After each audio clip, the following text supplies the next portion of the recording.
Chapter 1. Our society in the first place, Cranford, is in possession of the Amazons. All the holders of houses above a certain rent are women.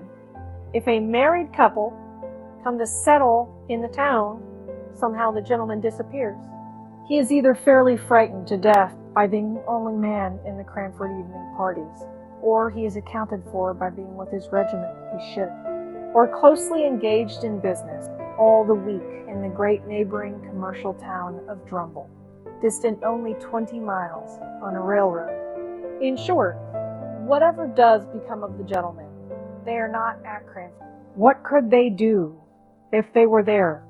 The surgeon has his round of 30 miles and sleeps at Cranford. But every man cannot be the surgeon. For keeping the trim gardens full of choice flowers without a weed to speck them, for frightening away little boys who look wistfully at the said flowers through the railing, for rushing out at the geese that occasionally venture into the gardens if the gates are left open, for deciding all questions of literature and politics without troubling themselves with unnecessary reads or arguments, for obtaining clear and correct knowledge of everybody's affairs in the parish, for keeping their neat maidservants in admirable order, for kindness somewhat dictatorial to the poor, and real tender good offices to each other whenever they are in distress. The ladies of Cranford are quite sufficient. A man, as one of them observed to me once, so in the way in the house. Although the ladies of Cranford know all each other's proceedings, they are exceedingly indifferent to each other's opinion. Indeed, as each has her own individuality, not to say eccentricity, pretty strongly developed. Nothing is so easy as verbal retaliation, but somehow good will reign among them to a considerable degree. The Cranford ladies have only an occasional little quarrel, spirited out in a few peppery words and angry jerks of the head, just enough to prevent the even tenor of their lives from becoming too flat. Their dress is very independent of fashion. As they observe, what does it signify how we dress here at Cranford, where everybody knows us? And if they go from home, their reason is equally cogent. What does it signify how we dress here, where nobody knows us? The materials of their clothes are in general good and plain, and most of them are nearly as scrupulous as Miss Tyler, of cleanly memory, but I will answer for it, the last gigot, the last tight and scanty petticoat, in Where in England was seen in Cranford, and seen without a smile. I can testify to a magnificent family red silk umbrella, under which a gentle little spinster, left alone of many brothers and sisters, used to patter to church on rainy days.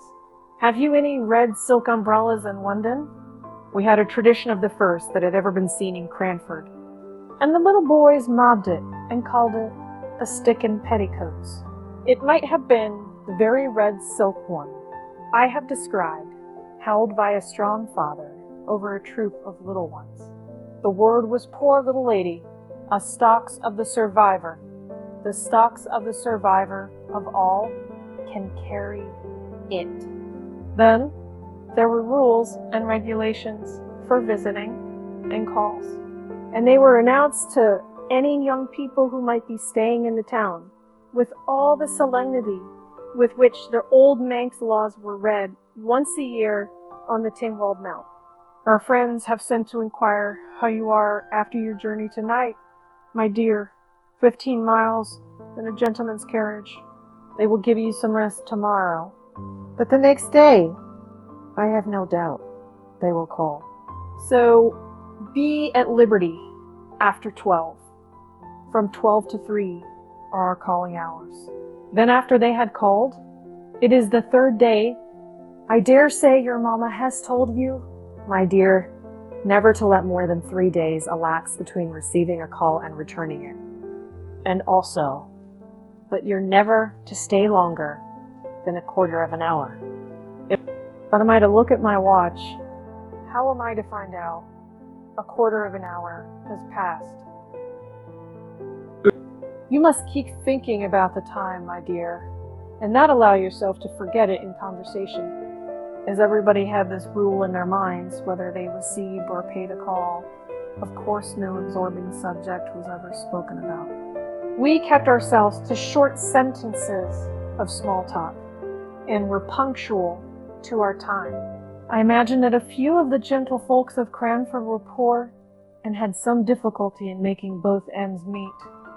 But they were like the Spartans, and concealed their smart under a smiling face. We none of us spoke of money, because that subject savored of commerce and trade. And though some might be poor, we were all aristocratic. The Cranfordians had that kindly esprit de corps, which made them overlook all deficiencies in success, and some among them tried to conceal their poverty. When Mrs. Forrester, for instance, gave a party in her baby house of a dwelling, and the little maiden disturbed the ladies on the sofa by a request that she might get the tea tray out from underneath.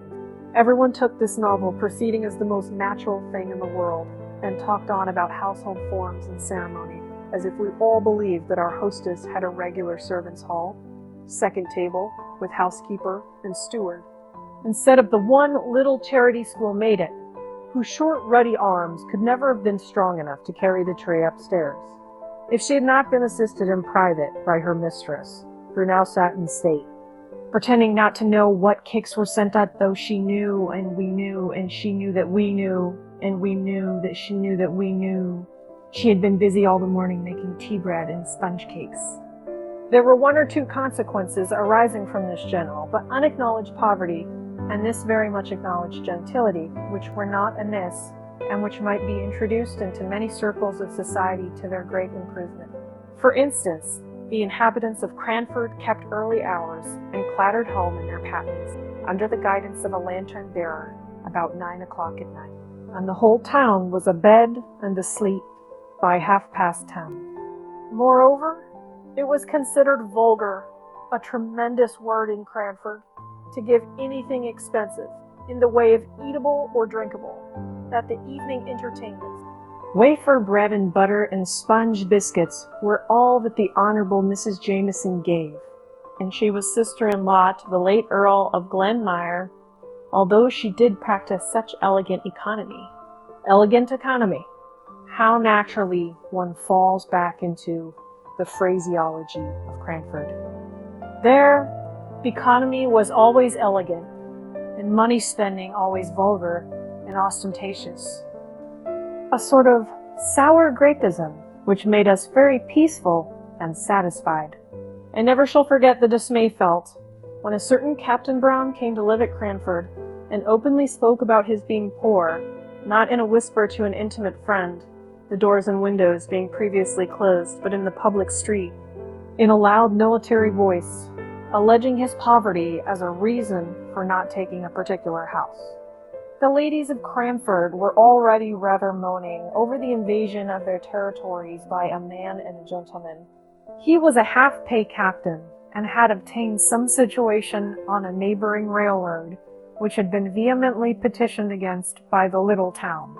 And if, in addition to his masculine gender, and his connection with the obnoxious railroad, he was so brazen as to talk of being poor, why then, indeed, he must be sent to Coventry. Death was as true and as common as poverty. Yet people never spoke about that, loud out in the streets. It was a word not to be mentioned to ears polite. We had tacitly agreed to ignore that any with whom we associated on terms of visiting equality could ever be prevented by poverty from doing anything that they wished. If we walked to or from a party, it was because the night was so fine, or the air so refreshing, not because sedan chairs were expensive. If we wore prints instead of summer silks, it was because we preferred a wash-in material, and so on, till we blinded ourselves to the vulgar fact that we were all of us people of very moderate means. Of course, then, we did not know what to make of a man who could speak of poverty as if it was not a disgrace. Yet, somehow, Captain Brown laid himself respected in Cranford, and was called upon, in spite of all resolutions to the contrary. I was surprised to hear his opinions quoted as authority at a visit which I paid to Cranford about a year after he had settled in the town. My own friends had been among the bitterest opponents of any proposal to visit the captain and his daughters only 12 months before. And now he was even admitted in the tabooed hours before 12. True, it was to discover the cause of the smoking chimney before the fire was lighted. But still Captain Brown walked upstairs, nothing daunted, spoke in a voice too large for the room, and joked quite in the way of a tame man about the house. He had been blind to all the small slights and omissions of trivial ceremonies with which he had been received. He had been friendly, though the Cranford ladies had been cool. He had answered small sarcastic compliments in good faith, and with his manly frankness had overpowered all the shrinking which met him as a man who was not ashamed to be poor. And at last, his excellent masculine common sense and his facility in devising expedients to overcome domestic dilemmas had gained him an extraordinary place as authority among the Cranford ladies. He himself went on in his course as unaware of his popularity as he had been of the reverse. And I am sure he was startled one day when he found his advice so highly esteemed as to make some counsel, which he had given in jest, to be taken in sober, serious earnest. It was on this subject. An old lady had an Alderney cow, which she looked upon as a daughter. You could not pay a short quarter of an hour call without being told of the wonderful milk or wonderful intelligence of this animal. The whole town knew and kindly regarded Miss Betsy Barker's Alderney. Therefore, great was the sympathy and regret when in an unguarded moment the poor cow tumbled into a lime pit. She moaned so loudly that she was soon heard and rescued. But meanwhile, the poor beast had lost most of her hair and came out looking naked, cold, and miserable in a bare skin. Everybody pitied the animal, though a few could not restrain their smiles at her droll appearance. Miss Betsy Barker absolutely cried with sorrow and dismay, and it was said she thought of trying a bath of oil. This remedy, perhaps, was recommended by some one of the number whose advice she asked. But the proposal, if ever it was made, was knocked on the head by Captain Brown's decided get her a flannel waistcoat and flannel drawers, ma'am, if you wish to keep her alive. But my advice is, kill the poor creature at once. Miss Betsy Barker dried her eyes and thanked the captain heartily. She set to work, and by all the town turned out to see the Alderney meekly going to her pasture, clad in dark gray flannel. I've watched her myself many a time. Do you ever see cows dressed in gray flannel in London? Captain Brown had taken a small house on the outskirts of the town, where he lived with his 2 daughters.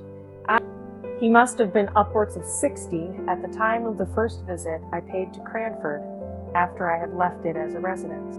But he had a wiry, well-trained, elastic figure, a stiff military throwback of his head, and a springing step, which made him appear much younger than he was. His eldest daughter looked almost as old as himself, and betrayed the fact that his real was more than his apparent age. Miss Brown must have been 40. She had a sickly, pained, careworn expression on her face, and looked as if the gaiety of youth had long faded out of sight. Even when young, she must have been plain and hard-featured. Miss Jessie Brown was 10 years younger than her sister, and 20 shades prettier. Her face was round and dimpled. Miss Jenkyns once said, in a passion against Captain Brown, the cause of which I will tell you presently, that she thought it was time for Miss Jessie to leave off her dimples and not always to be trying to look like a child. It was true there was something childlike in her face, and there will be, I think, till she dies, though she should live to 100. Her eyes were large blue, wondering eyes, looking straight at you. Her nose was unformed and snub, and her lips were red and dewy. She wore her hair, too, in little rows of curls, which heightened this appearance. I do not know whether she was pretty or not, but I liked her face, and so did everybody, and I do not think she could help her dimples. She had something of her father's jauntiness of gait and manner, and any female observer might detect a slight difference in the attire of the two sisters, that of Miss Jessie being about £2 per annum more expensive than Miss Brown's. £2 was a large sum in Captain Brown's annual disbursements. Such was the impression made upon me by the Brown family when I first saw them all together in Cranford Church. The captain I had met before on the occasion of the ski chimney, which he had cured by some simple alteration in church. He held his double eyeglass to his eyes during the morning hymn, and then lifted up his head erect and sang out loud and joyfully. He made the responses louder than the clerk, an old man with a piping, feeble voice, who, I think, felt aggrieved at the captain's sonorous bass, and quivered higher and higher in consequence. On coming out of church, the brisk captain paid the most gallant attention to his two daughters. He nodded and smiled to his acquaintances. What? But he shook hands with none, until he had helped Miss Brown to unfurl her umbrella, had relieved her of her prayer book, and had waited patiently till she, with trembling, nervous hands, had taken up her gown to walk through the wet roads. I wonder what the Cranford ladies did with Captain Brown at their parties. We had often rejoiced, in former days, that there was no gentleman to be attended to, and to find conversation for, at the card parties. We had congratulated ourselves upon the snugness of the evenings, and in our love for gentility and distaste of mankind, we had almost persuaded ourselves that to be a man was to be vulgar. So that when I found my friend and hostess, Miss Jenkyns, was going to have a party in my honor, and that Captain and Miss Browns were invited, I wondered much what would be the course of the evening. Card tables, with green base tops, were set out by daylight, just as usual. It was the third week in November, so the evenings closed in about 4. Candles, clean packs of cards, were arranged on each table. The fire was made up. The neat maid-servant had received her last directions, and there we stood, dressed in our best, each with a candle lighter in our hands, ready to dart at the candles as soon as the first knock came. Parties in Cranford were solemn festivities, making the ladies feel gravely elated as they sat together in their best dresses. As soon as 3 had arrived, me sat down to preference, I being the unlucky 4th. The next 4 comers were put down immediately to another table, and presently the tea trays, which I had seen set out in the storeroom as I passed in the morning, were placed each on the middle of a card table. The china was delicate eggshell. The old-fashioned silver glittered with polishing, but the eatables were of the slightest description. While the trays were yet on the tables, Captain and the Miss Browns came in, and I could see that, somehow or other, the captain was a favorite with all the ladies present. Ruffled brows were smoothed, sharp voices lowered at his approach. Miss Brown looked ill, and depressed almost to gloom. Miss Jessie smiled as usual, and seemed nearly as popular as her father. He immediately and quietly assumed the man's place in the room, attended to everyone's wants, lessened the pretty maid-servant's labor by waiting on empty cups and bread and butterless ladies, and yet did it all in so easy and dignified a manner, and so much as if it were a matter of course for the strong to attend to the weak, that he was a true man throughout. He played for 3 penny points, with as grave an interest as if they had been pounds. And yet, in all his attention to strangers, he had an eye on his suffering daughter, for suffering I was sure she was, though to many eyes she might only appear to be irritable. Miss Jessie could not play cards, but she talked to the sitters out, who, before her coming, had been rather inclined to be cross. She sang, too, to an old cracked piano, which I think had been a spinet in its youth. Miss Jessie sang Jock of Hazeldean, a little out of tune. But we were none of us musical, though Miss Jenkyns beat time out of time, by way of appearing to be so. It was very good of Miss Jenkyns to do this, for I had seen that a little before. She had been a good deal annoyed by Miss Jessie Brown's unguarded admission, apropos of Shetland wool, that she had an uncle, her mother's brother, who was a shopkeeper in Edinburgh. Miss Jenkyns tried to drown this confession by a terrible cough, for the Honourable Mrs. Jameson was sitting at a card table nearest Miss Jessie, and what would she say or think if she found out she was in the same room with the shopkeeper's niece? But Miss Jessie Brown, who had no tact, as we all agreed the next morning, would repeat the information, and assure Miss Pole she could easily get her the identical Shetland wool required through my uncle, who has the best assortment of Shetland goods of anyone in Edinburgh. It was to take the taste of this out of our mouths, and the sound of this out of our ears, that Miss Jenkyns proposed music. So, I say again, it was very good of her to beat time to the song. When the trays reappeared with biscuits and wine, punctually at 9:15, there was conversation, comparing of cards, and talking over tricks. But by and by, Captain Brown sported a bit of literature. "Have you seen any numbers of the Pickwick papers?" said he. "They were then publishing in parts. Capital thing." Now Miss Jenkyns was daughter of a deceased rector of Cranford, and on the strength of a number of manuscript sermons in a pretty good library of divinity, considered herself literary, and looked upon any conversation about books as a challenge to her. So she answered and said, yes, she had seen them. Indeed, she might say she had read them. "And what do you think of them?" exclaimed Captain Brown. "Aren't they famously good?" So urged Miss Jenkyns, could not but speak. "I must say I don't think they are by any means equal to Dr. Johnson. Still, perhaps the author is young. Let him persevere, and who knows what he may become if he will take the great doctor for his model." This was evidently too much for Captain Brown to take placidly, and I saw the words on the tip of his tongue before Miss Jenkyns had finished her sentence. "It is quite a different sort of thing, my dear madam," he began. "I am quite aware of that," returned she, "and I make allowances, Captain Brown. Just allow me to read you a scene out of this month's number," pleaded he. "I had it only this morning, and I don't think the company can have read it yet." "As you please," said she, settling herself with an air of resignation.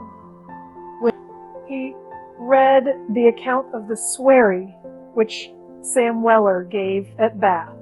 Some of us laughed heartily. I did not dare, because I was staying in the house. Miss Jenkyns sat in patient gravity. When it was ended, she turned to me and said with mild dignity, "Fetch me Rasselas, my dear, out of the book-room." When I had brought it to her, she turned to Captain Brown. "Now allow me to read you a scene, and then the present company can judge between your favorite, Mr. Boz, and Dr. Johnson." She read one of the conversations between Rasselas and Imlock in a high-pitched, majestic voice, and when she had ended, she said, "I imagine I am now justified in my preference of Dr. Johnson." The captain screwed his lips up and drummed on the table, that he did not speak. She thought she would give him a finishing blow or two. "How was the Rambler published, ma'am?" as asked Captain Brown in a low voice, which I think Miss Jenkyns could not have heard. "Dr. Johnson's style as a model for young beginners. My father recommended it to me when I began to write letters. I had formed my own style upon it. I recommended it to your favorite. I should be very sorry for him to exchange his style for any such pompous writing, said Captain Brown. I mentioned as the wrestler. Miss Jenkyns felt this as a personal affront, in a way of which the captain had not dreamed. Epistolary writing she and her friends considered as her forte. Many a copy of many a letter have I seen, written and corrected on the slate, before she seized the half hour just previous to post time, to assure her friends of this or of that. And Dr. Johnson was, as she said, her model in these compositions. She drew herself up with dignity, and only replied to Captain Brown's last remark, saying with marked emphasis on every syllable, I prefer Dr. Johnson to Mr. Voss. It is said, I would vouch for the fact, that Captain Brown was heard to say, sotto voce, D.N. Dr. Johnson. If he did, he was penitent afterwards, as he showed by going to stand near Miss Jenkyns' armchair, and endeavoring to beguile her into conversation on some more pleasing subject. But she was inexorable. The next day she made the remark I have mentioned about Miss Jessie's dimples. Chapter 2. The captain. It was impossible to live a month at Cranford and not know the daily habits of each resident. And long before my visit was ended, I knew much concerning the whole Brown trio. There was nothing new to be discovered respecting their poverty, for they had spoken simply and openly about that from the very first. They made no mystery of the necessity for their being economical. All that remained to be discovered was the captain's infinite kindness of heart, and the various modes in which, unconsciously to himself, he manifested it. Some little anecdotes were talked about for some time after they occurred. As we did not read much, and as all the ladies were pretty well seated with servants, there was a dearth of subjects for conversation. We therefore discussed the circumstance of the captain taking a poor old woman's dinner out of her hands, one very slippery Sunday. He had met her returning from the bakehouse as he came from church, and noticed her precarious footing, and with the great dignity with which he did everything, he relieved her of her burden, and steered along the street by her side, carrying her baked mutton and potatoes safely home. This was thought very eccentric, and it was rather expected that he would pay a round of calls on the Monday morning to explain and apologize to the Cranford sense of propriety, but he did no such thing, and then it was decided that he was ashamed and was keeping out of sight. In a kindly pity for him, we began to say, after all, the Sunday morning's occurrence showed great goodness of heart, and it was resolved that he should be comforted on his next appearance amongst us.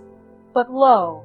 He came down upon us, untouched by any sense of shame, speaking loud and bass as ever, his head thrown back, his wig as jaunty and well curled as usual, and we were obliged to conclude he had forgotten all about Sunday.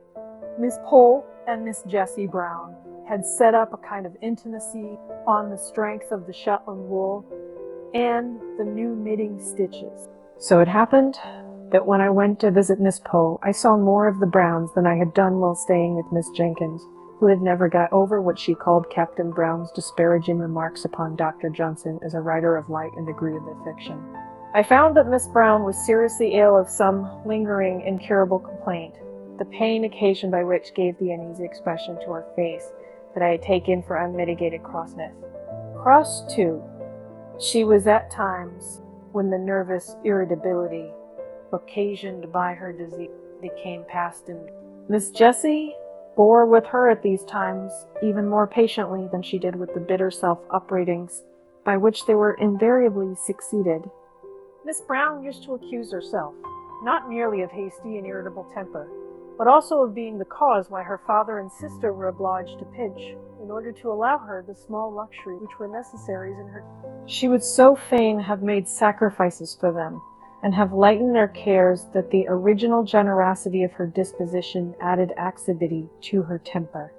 All this was borne by Miss Jessie and her father with more than placidity, with absolute tenderness. I forgave Miss Jessie her singing out of tune and her juvenility of dress when I saw her at home. I came to perceive that Captain Brown's dark Brutus wig and padded coat, alas, too often threadbare, were remnants of the military smartness of his youth, which he now wore unconsciously. He was a man of infinite resources, gained in his barrack experience.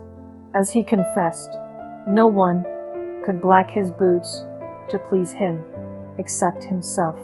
But, indeed, he was not above saving the maidservants in every way, knowing most likely that his daughter's ill made the place a hard one. He endeavored to make peace with Miss Jenkyns soon after the memorable dispute I have named, by a present of a wooden fire shovel his own making, having heard her say how much the grating of an iron one annoyed her. She received the present with cool gratitude, and thanked him formally. When he was gone, she bade me put it away in the lumber room, feeling, probably, that no present from a man who preferred Mr. Bawes to Dr. Johnson could be less jarring than an iron fire shovel. Such was the state of things when I left Cranford and went to Drumble. I had, however, several correspondents who kept me au fait as to the proceedings of the dear little town. There was Miss Pole, who was becoming as much absorbed in crochet as she had been once in knitting, and the burden of whose letter was something like, "But don't you forget the white worsted at Flint's old song." For at the end of every sentence of news came a fresh direction as to some crochet commission which I was to execute for her. Miss Matilda Jenkyns, who did not mind being called Miss Matty when Miss Jenkyns was not by, wrote nice, kind, rambling letters now and then, venturing into an opinion of her own, but suddenly pulling herself up, and either begging me not to name what she had said, as Deborah thought differently, and she knew, or else putting in a postscript to the effect that, since writing above, she had been talking over the subject with Deborah, and was quite convinced that, etc. Here probably followed a recantation of every opinion she had given in the letter. Then came Miss Jenkyns, Deborah, as she liked Miss Matty to call her, her father having once said that the Hebrew name ought to be so pronounced. I secretly think she took the Hebrew prophetess for a model in character. And indeed, she was not unlike the stern prophetess in some ways, making allowance, of course, for modern customs, and difference in dress. Miss Jenkyns wore a cravat, and a little bonnet like a jockey cap, and altogether had the appearance of a strong-minded woman. Although she would have despised the modern idea of women being equal to men. Equal indeed. She knew they were superior. But to return to her letters, everything in them was stately and grand like herself. I have been looking them over, dear Miss Jenkyns, how I honored her. And I will give an extract, more especially because it relates to our friend, Captain Brown, the Honorable. Mrs. Jameson has only just quitted me, and in the course of conversation, she communicated to me the intelligence that she had yesterday received a call from her revered husband's quondam friend, Lord Mauleverer. You will not easily conjecture what brought his lordship within the precincts of our little town. I was to see Captain Brown, with whom it appears his lordship was acquainted in the plumed wars, and who had the privilege of averting destruction from his lordship's head, when some great peril was impending over it, off the misnomered Cape of Good Hope. You know our friend, the Honourable Mrs. Jameson's deficiency in the spirit of innocent curiosity, and you will therefore not be so much surprised when I tell you she was quite unable to disclose to me the exact nature of the peril in question. I was anxious, I confess, to ascertain in what manner Captain Brown, with his limited establishment, could receive so distinguished a guest, and I discovered that his lordship retired to rest and, let us hope, to refreshing slumbers at the Angel Hotel, but shared the Burdonian meals during the 2 days that he honored Cranford with his august presence. Mrs. Johnson, our civil butcher's wife, informs me that Miss Jessie purchased a lead of land. But besides this, I can hear of no preparation whatever to give a suitable reception to so distinguished a visitor. Perhaps they entertained him with the feast of reason and the flow of soul. And to us who are acquainted with Captain Brown's sad want of relish for the pure wells of English undefiled, it may be matter for congratulation that he has had the opportunity of improving his taste, but from some mundane failings, who is altogether free. Miss Pole and Miss Matty wrote to me by the same post. Such a piece of news as Lord Mauleverer's visit was not to be lost on the Cranford letter. Writers, they made the most of it. Miss Matty humbly apologized for writing at the same time as her sister, who was so much more capable than she to describe the honor done to Cranford. But in spite of a little bad spelling, Miss Matty's account gave me the best idea of the commotion occasioned by his lordship's visit after it had occurred. For, except the people at the Angel, the Browns, Mrs. Jameson, and the little lad his lordship had sworn at for driving a doty hoop against the aristocratic legs, I could hear of any one. My next visit to Cranford was in the summer. There had been neither birth, death, nor marriages since I was there last. Everybody lived in the same house and wore pretty nearly the same, well-preserved, old-fashioned clothes. The greatest event was that Miss Jenkyns had purchased a new carpet for the drawing room. Oh, the busy work Miss Matty and I had in chasing the sunbeams as they fell in an afternoon right down on this carpet through the blindless wind. We spread newspapers over the places and sat down to our book or our work. And lo, in a quarter of an hour, the sun had moved and was blazing away on a fresh spot. Down again, we went on our knees to alter the position of the newspapers. We were very busy too, one whole morning before Miss Jenkyns gave her party, in following her directions, and in cutting out and stitching together pieces of newspaper so as to form little pads to every chair set for the expected visitors, lest their shoes might dirty or defile the purity of the carpet. Do you make paper paths for every guest to walk upon in London? Captain Brown and Miss Jenkyns were not very cordial to each other. The literary dispute, of which I had seen the beginning, was a raw, the slightest touch on which made them wince. It was the only difference of opinion they had ever had. But that difference was enough. Miss Jenkyns could not refrain from talking at Captain Brown, and, though he did not reply, he drummed with his fingers, which action she felt and resented as very disparaging to Dr. Johnson. He was rather ostentatious in his preference of the writings of Mr. Boss, would walk through the streets so absorbed in them that he all but ran against Miss Jenkyns. And though his apologies were earnest and sincere, and though he did not, in fact, do more than startle her himself, she owned to me she had rather he had knocked her down, if he had only been reading a higher style of literature. The poor, brave captain. He looked older and more worn, and his clothes were very threadbare. But he seemed as bright and cheerful as ever, unless he was asked about his daughter's health. She suffers a great deal, and she must suffer more. We do what we can to alleviate. God's will be done. He took off his hat at these last words. I found, from Miss Matty, that everything had been done. In fact, a medical man of high repute in that country neighborhood had been sent for, and every injunction he had given was attended to, regardless of expense. Miss Matty was sure they denied themselves many things in order to make the invalid comfortable, but they never spoke about it.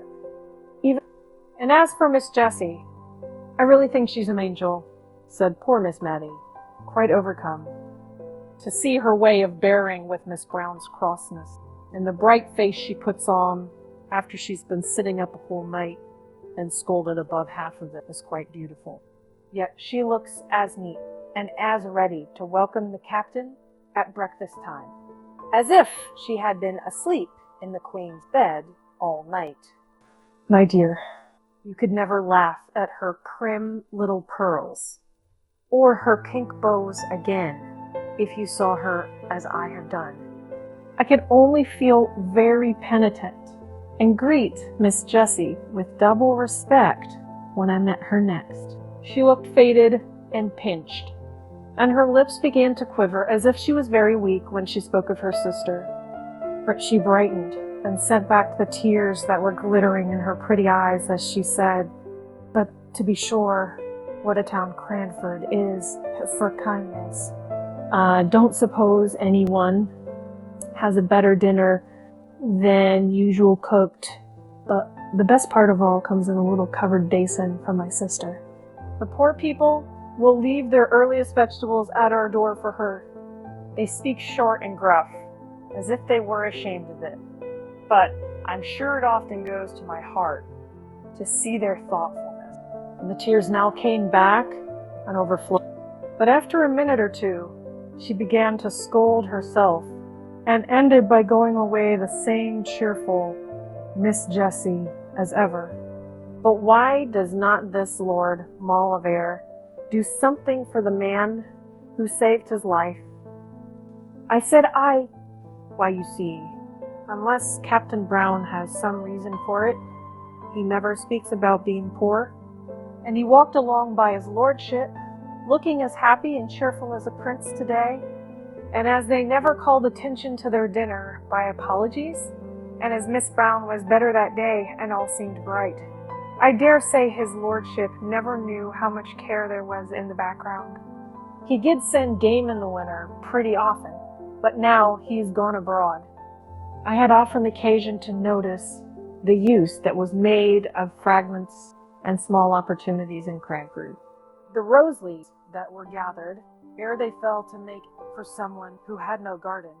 The little bundles of lavender flowers sent to strew the drawers of some town dweller, or to burn in the chamber of some invalid. Things that many would despise, and actions which it seemed scarcely worthwhile to perform, were all attended to in Cranford.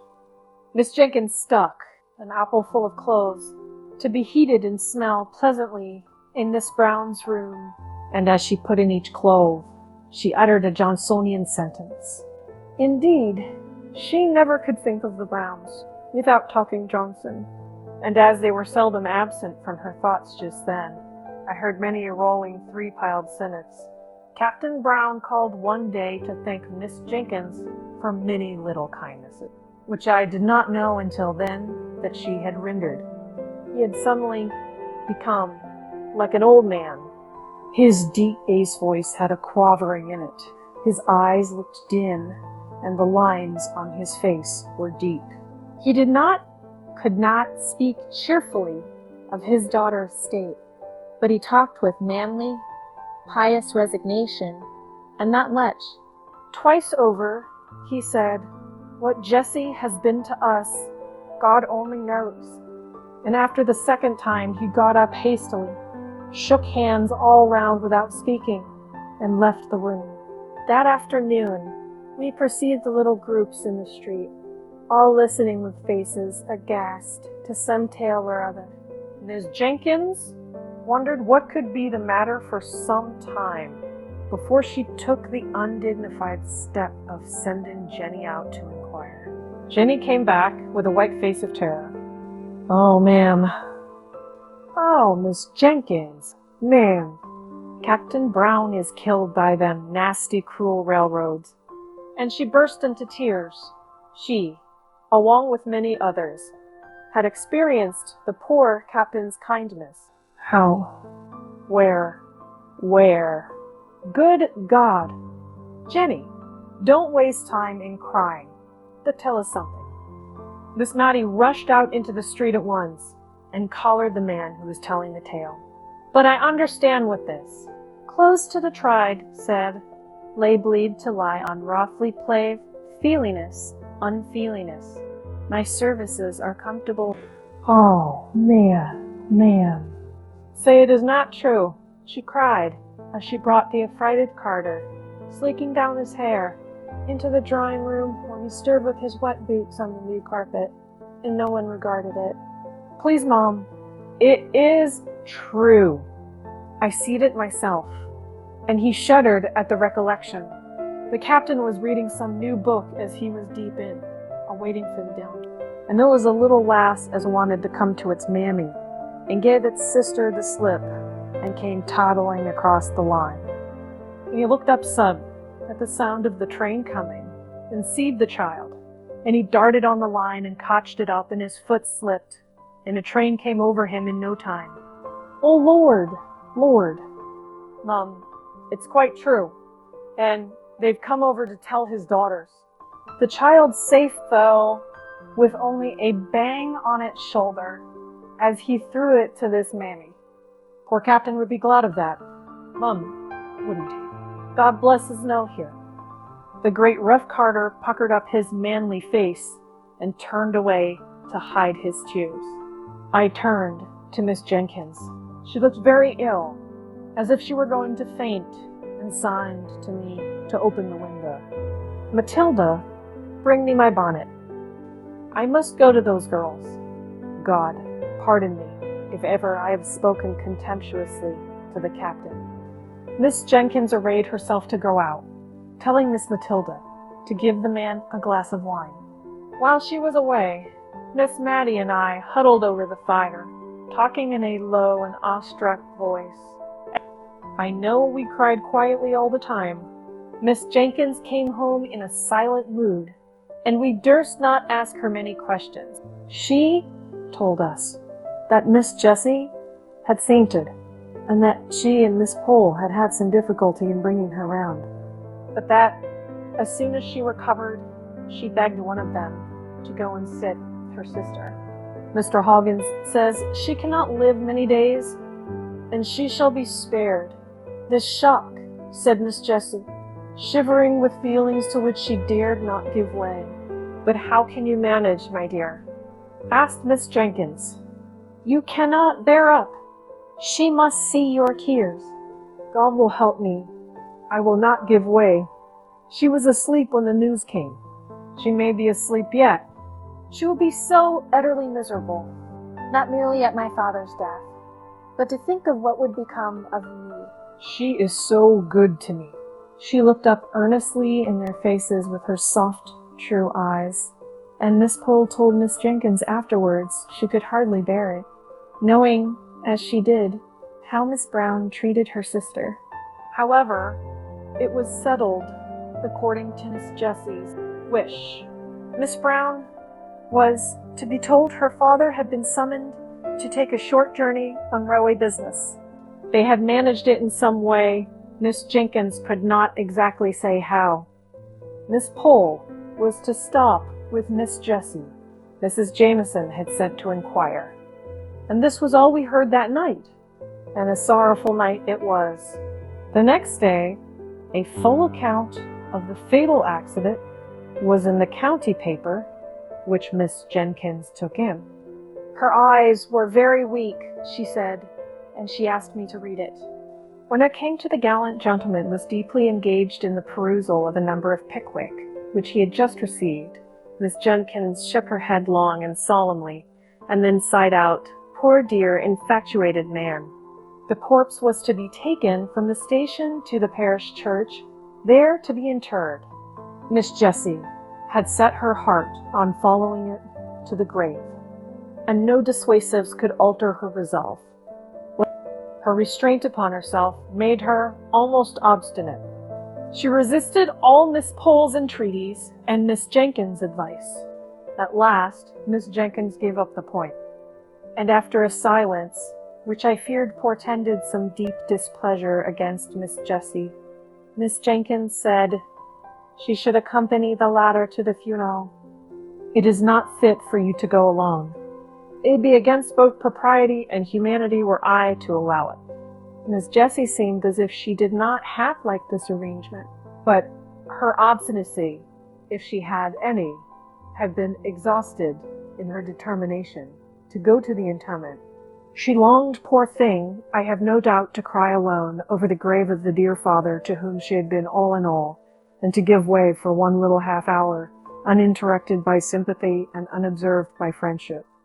But it was not to be. That afternoon, Miss Jenkyns sent out for a yard of black crape, and employed herself busily in trimming the little black silk bonnet I have spoken about. When it was finished, she put it on, and looked at us for approbation. Admiration she despised. I was full of sorrow, but by one of those whimsical thoughts which come unbidden into our heads in times of deepest grief, I no sooner saw the bonnet than I was reminded of the helmet. And in that hybrid bonnet, half helmet, half jockey cap, did Miss Jenkyns attend Captain Brown's funeral, and I believe supported Miss Jessie with a tender, indulgent firmness which was invaluable, allowing her to weep her passionate fill before they left.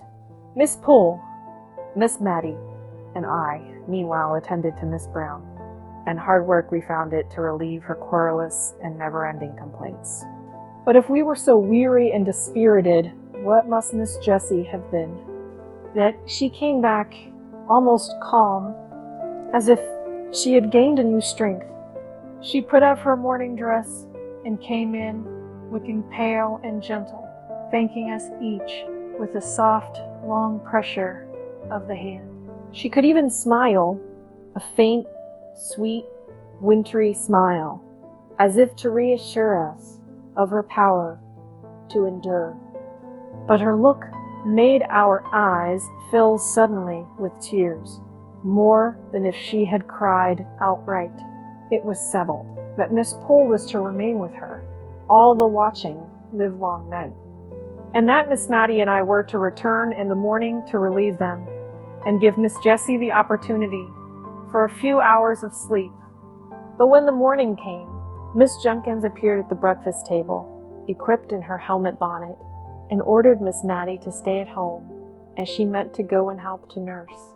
She was evidently in a state of great friendly excitement, which she showed by eating her breakfast standing and scolding the household all round. No nursing, no energetic, strong-minded woman could help Miss Brown now. There was that in her room, as we entered, which was stronger than us all, and made us shrink into solemn, awe-struck helplessness. Miss Brown was dying. We hardly knew her voice. It was so devoid of the complaining tone we'd always associated with it. Miss Jessie told me afterwards that it, and her face too, were just what they had been formerly, when her mother's death left her the young, anxious head of the family, of whom only Miss Jessie survived. She was conscious of her sister's presence, though not, I think, of ours. We stood a little behind the curtain. Miss Jessie knelt with her face near her sister's, in order to catch the last soft, awful whispers. "Oh, Jessie, how selfish I have been. God forgive me for letting you sacrifice yourself for me as you did. I have so loved you, and yet I have thought only of myself. God forgive me." "Hush, love. Hush," said Miss Jessie, sobbing. "And my father, my dear, dear father. I will not complain now, if God will give me strength to be patient. But, oh, Jessie, tell my father how I longed and yearned to see him at last, and to ask his forgiveness. He can never know now how I loved him. Oh, if I might but tell him, before I die. What a life of sorrow his has been, and I have done so little to cheer him." A light came into Miss Jessie's face. "Would it comfort you, dearest, to think that he does know? Would it comfort you, love, to know that his cares, his sorrows," her voice quivered, but she steadied it into calmness. "Mary, he has gone before you to the place where the weary are at rest. He knows now how you loved him." A strange look, which was not distress, came over Miss Brown's face. She did not speak for some time, but then we saw her lips form the words, rather than heard the sound. "Father, Mother, Harry, Archie. Then, as if it were a new idea throwing a filmy shadow over her darkened mind, but you will be alone, Jessie. Miss Jessie had been feeling this all during the silence, I think, for the tears rolled down her cheeks like rain at these words, and she could not answer at first. Then she put her hands together tight and lifted them up and said, "But not to us, though he slay me, yet will I trust in him." In a few moments more, Miss Brown lay calm and still, never to sorrow or murmur more. After the second funeral, Miss Jenkyns insisted that Miss Jessie should come to stay with her, rather than go back to the desolate house, which, in fact, we learned from Miss Jessie, must now be given up, as she had not wherewithal to maintain it. She had something above £20 a year, besides the interest of the money for which the furniture would sell. But she could not live upon that, and so we talked over her qualifications for earning money. "I can sew neatly," said she, "and I like nursing. I think, too, I could manage a house, if anyone would try me as housekeeper. Or I would go into a shop as saleswoman, if they would have patience with me at first." Miss Jenkyns declared, in an angry voice, that she should do no such thing, and talked to herself about some people having no idea of their rank as a captain's daughter. Nearly an hour afterwards, when she brought Miss Jessie up a basin of delicately made arrowroot, Miss Jessie began to tell me some more of the plans which had suggested themselves to her, and insensibly fell into talking of the days that were past and gone, and interested me so much, I neither knew nor heeded how time passed. We were both startled when Miss Jenkyns reappeared and caught us crying. I was afraid lest she would be displeased, as she often said that crying hindered digestion, and I knew she wanted Miss Jessie to get strong. But instead, she looked queer and excited and fidgeted round us, without saying anything. At last she spoke. "I have been so much startled." "No, I've not been at all startled. Don't mind me. My dear Miss Jessie, I've been very much surprised. In fact, I've had a caller who knew me once, my dear Miss Jessie." Miss Jessie went very white, then flushed scarlet, and looked eagerly at Miss Jenkyns. "A gentleman, my dear, who wants to know if you would see." "A gentleman, is it?" "It is not," stammered out Miss Jessie, and got no farther. "This is his card," said Miss Jenkyns, giving it to Miss Jessie. And while her head was bent over it, Miss Jenkyns went through a series of winks and odd faces to me, and formed her lips into a long sentence, of which of course I could not understand a word. "May he come up?" asked Miss Jenkyns at last. "Oh, yes, certainly," said Miss Jessie, as much as to say, "This is your house. You may show any visitor where you like." She took up some knitting of Miss Matty's, and began to be very busy, though I could see how she trembled all over.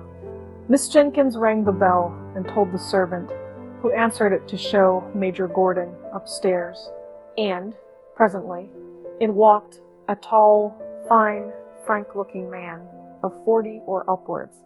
He shook hands with Miss Jessie, but he could not see her eyes. She kept them so fixed on the ground. Miss Jenkyns asked me if I would come and help her to tie up the preserves in the storeroom. And though Miss Jessie plucked at my gown and even looked up at me with begging eye, I durst not refuse to go where Miss Jenkyns asked. Instead of tying up preserves in the storeroom, however, we went to talk in the dining room, and there Miss Jenkyns told me what Major Gordon had told her, how he had served in the same regiment with Captain Brown, and had become acquainted with Miss Jessie, then a sweet-looking, blooming girl of 18. How the acquaintance had grown into love on his part, though it had been some years before he had spoken. How, on becoming possessed, through the will of an uncle, of a good estate in Scotland, he had offered and been refused. There was so much agitation and evident distress that he was sure she was not indifferent to him, and how he had discovered that the obstacle was the fell disease, which was, even then, too surely threatening her sister. She had mentioned that the surgeons foretold intense suffering, and there was no one but herself to nurse her poor Mary, or cheer and comfort her father during the time of illness. They had had long discussions, and on her refusal to pledge herself to him as his wife when all should be over, he had grown angry and broken off entirely and gone abroad, believing that she was a cold-hearted person whom he would do well to forget. He had been traveling in the East and was on his return home, when at Rome he saw the account of Captain Brown's death in Galignani. Just then, Miss Matty, who had been out all the morning and had only lately returned to the house, burst in with a face of dismay and outraged propriety. "Oh, goodness me," she said. "Deborah, there's a gentleman sitting in the drawing room with his arm round Miss Jessie's waist." Miss Matty's eyes looked large with terror. Miss Jenkyns snubbed her down in an instant. "The most proper place in the world for his arm to be in. Go away, Matilda, and mind your own business." This from her sister, who had hitherto been a model of feminine decorum, was a blow for poor Miss Matty, and with a double shock she left the room. The last time I ever saw poor Miss Jenkyns was many years after this. Mrs. Gordon had kept up a warm and affectionate intercourse with all at Cranford. Miss Jenkyns, Miss Matty, and Miss Pole had all been to visit her, and returned with wonderful accounts of her house, her husband, her dress, and her looks. For, with happiness, something of her early bloom returned. She had been a year or two younger than we had taken her for. Her eyes were always lovely, and as Mrs. Gordon, her dimples were not out of place. At the time to which I have referred, when I last saw Miss Jenkyns, that lady was old and feeble, and had lost something of her strong mind. Little Flora Gordon was staying with the Mrs. Jenkyns, and when I came in she was reading aloud to Miss Jenkyns, who lay feeble and changed on the sofa. Flora put down the Rambler. When I came in, "Oh," said Miss Jenkyns, "you find me changed, my dear. I can't see as I used to do. If Flora were not here to read to me, I hardly know how I should get through the day. Did you ever read the Rambler? It's a wonderful book. Wonderful. And the most improving reading for Flora, which I dare say it would have been, if she could have read half the words without spelling, and could have understood the meaning of the third better than that strange old book. With the queer name, Poor Captain Brown was killed for reading. That book by Mr. Boz, Old Paws. When I was a girl, but that's a long time ago. I acted Lucy in Old Paws. She babbled on long enough for Flora to get a good long spell at the Christmas Carol, which Miss Matty had left on the table. Chapter 3. A love affair of long ago. I thought that probably my connection with Cranford would cease after Miss Jenkyns' death. At least that it would have to be kept up by correspondence, which bears much the same relation to personal intercourse that the books of dried plants I sometimes see. When Prior sent him, I was pleasantly surprised, therefore, by receiving a letter from Miss Pole, who had always come in for a supplementary week after my annual visit to Miss Jenkyns, proposing that I should go and stay with her. And then, in a couple of days after my acceptance, came a note from Miss Matty, in which, in a rather circuitous and very humble manner, she told me how much pleasure I should confer if I could spend a week or two with her, either before or after I had been at Miss Pole's. For, she said, since my dear sister's death, I am well aware I have no attractions to offer. It is only to the kindness of my friends that I can owe their company. Of course, I promised to come to dear Miss Matty as soon as I had ended my visit to Miss Pole, and the day after my arrival at Cranford, I went to see her. much wondering what the house would be like without Miss Jenkyns, and rather dreading the changed aspect of things. Miss Matty began to cry as soon as she saw me. She was evidently nervous from having anticipated my call. I comforted her as well as I could, and I found the best consolation I could give was the honest praise that came from my heart as I spoke of the deceased. Miss Matty slowly shook her head over each virtue as it was named and attributed to her sister, and at last she could not restrain the tears which had long been silently flowing, but hid her face behind her handkerchief and sobbed aloud. "Dear Miss Matty," said I, taking her hand, for indeed I did not know in what way to tell her how sorry I was for her, left deserted in the world. She put down her handkerchief and said, "My dear, I'd rather you did not call me Matty. Come." She did not like it, but I did many a thing she did not like, I'm afraid, and now she's gone. If you please, my love, will you call me Matilda? I promised faithfully, and began to practice the new name with Miss Pole that very day, and by degrees Miss Matilda's feeling on the subject was known through Cranford, and we all tried to drop the more familiar name, but with so little success that by and by we gave up the attempt. My visit to Miss Pole was very quiet. Miss Jenkyns had so long taken the lead in Cranford that now she was gone, they hardly knew how to give a party. The Honorable Mrs. Jameson, to whom Miss Jenkyns herself had always yielded the post of honor, was fat and inert, and very much at the mercy of her old servants. If they chose that she should give a party, they reminded her of the necessity for so doing. If not, she let it alone. There was all the more time for me to hear old world stories, Miss Paul, while she sat knitting, and I making my father's shirts. I always took a quantity of plain sewing to Cranford, for as we did not read much or walk much, I found it a capital time to get through my work. One of Miss Pole's stories related to a shadow of a love affair that was dimly perceived or suspected long years before. Presently, the time arrived when I was to remove to Miss Matilda's house. I found her timid and anxious about the arrangements for my comfort.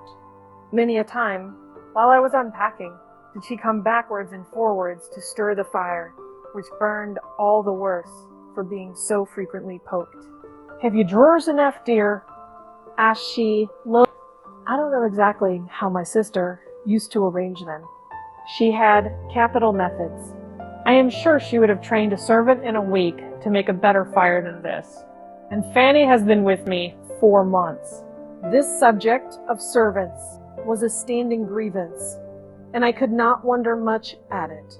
For if gentlemen were scarce, and almost unheard of in the genteel society of Cranford, they or their counterparts, handsome young men, abounded in the lower classes. The pretty neat servant maids had their choice of desirable followers, and their mistresses, without having the sort of mysterious dread of men and matrimony that Miss Matilda had, might well feel a little anxious, lest the heads of their comely maids should be turned by the joiner, or the butcher, or the gardener, who were obliged by their callings to come to the house, and who, as ill luck would have it, were generally handsome and unmarried. Fanny's lovers, if she had any, and Miss Matilda suspected her of so many flirtations that, if she had not been very pretty, I should have doubted her having one, or a constant anxiety to her mistress. She was forbidden by the articles of her engagement to have followers, and though she had answered, innocently enough, doubling up the hem of her apron as she spoke, "Please, ma'am, I never had more than one at a time. Miss Matty prohibited that one." But a vision of a man seemed to haunt the kitchen. Fanny assured me that it was all fancy, or else I should have said myself that I had seen a man's coat-tails whisking to the scullery once when I went on an errand in the storeroom at night. And another evening, when our watches having stopped, I went to look at the clock. There was a very, very odd appearance singularly like a young man squeezed up between the clock and the back of the open kitchen door, and I thought Fanny snatched up the candle very hastily, so as to throw the shadow on the clock face, while she very positively told me the time half an hour too early, as we found out afterwards by the church clock. But I did not add to Miss Matty's anxieties by naming my suspicions, especially as Fanny said to me the next day that it was such a queer kitchen for having odd shadows about it. She really was almost afraid to stay. For you know, miss, she added, I don't see a creature from 6 o'clock tea till Mrs. rings the bell for prayers at 10. However, it so fell out that Fanny had to leave, and Miss Matilda begged me to stay and settle her with the new maid, to which I consented, after I had heard from my father that he did not want me at home. The new servant was a rough, honest-looking country girl who had only lived in a foreign place before. But I liked her looks when she came to be hired, and I promised Miss Matilda to put her in the ways of the house. The said ways were religiously such, as Miss Matilda thought her sister would approve. Many a domestic rule and regulation had been a subject of plaintive, whispered murmur to me during Miss Jenkyns's life. But now that she was gone, I do not think that even I, who was a favorite, durst have suggested an alteration. To give an instance, we constantly adhered to the forms which were observed at meal times in my father, the rector's house. Accordingly, we had always wine and dessert, but the decanters were only filled when there was a party, and what remained was seldom touched, though we had 2 wine glasses apiece every day after dinner, until the next festive occasion arrived, when the state of the remainder wine. The dregs were often given to the poor, but occasionally, when a good deal had been left at the last party, 5 months ago, it might be, it was added to some of a fresh bottle brought up from the cellar. I fancy poor Captain Brown did not much like wine, for I noticed he never finished his first glass, and most military men take several. Then, as to our dessert, Miss Jenkyns used to gather currants and gooseberries for it herself, which I sometimes thought would have tasted better fresh from the trees. But again, as Miss Jenkyns observed, there would have been nothing for dessert in summertime.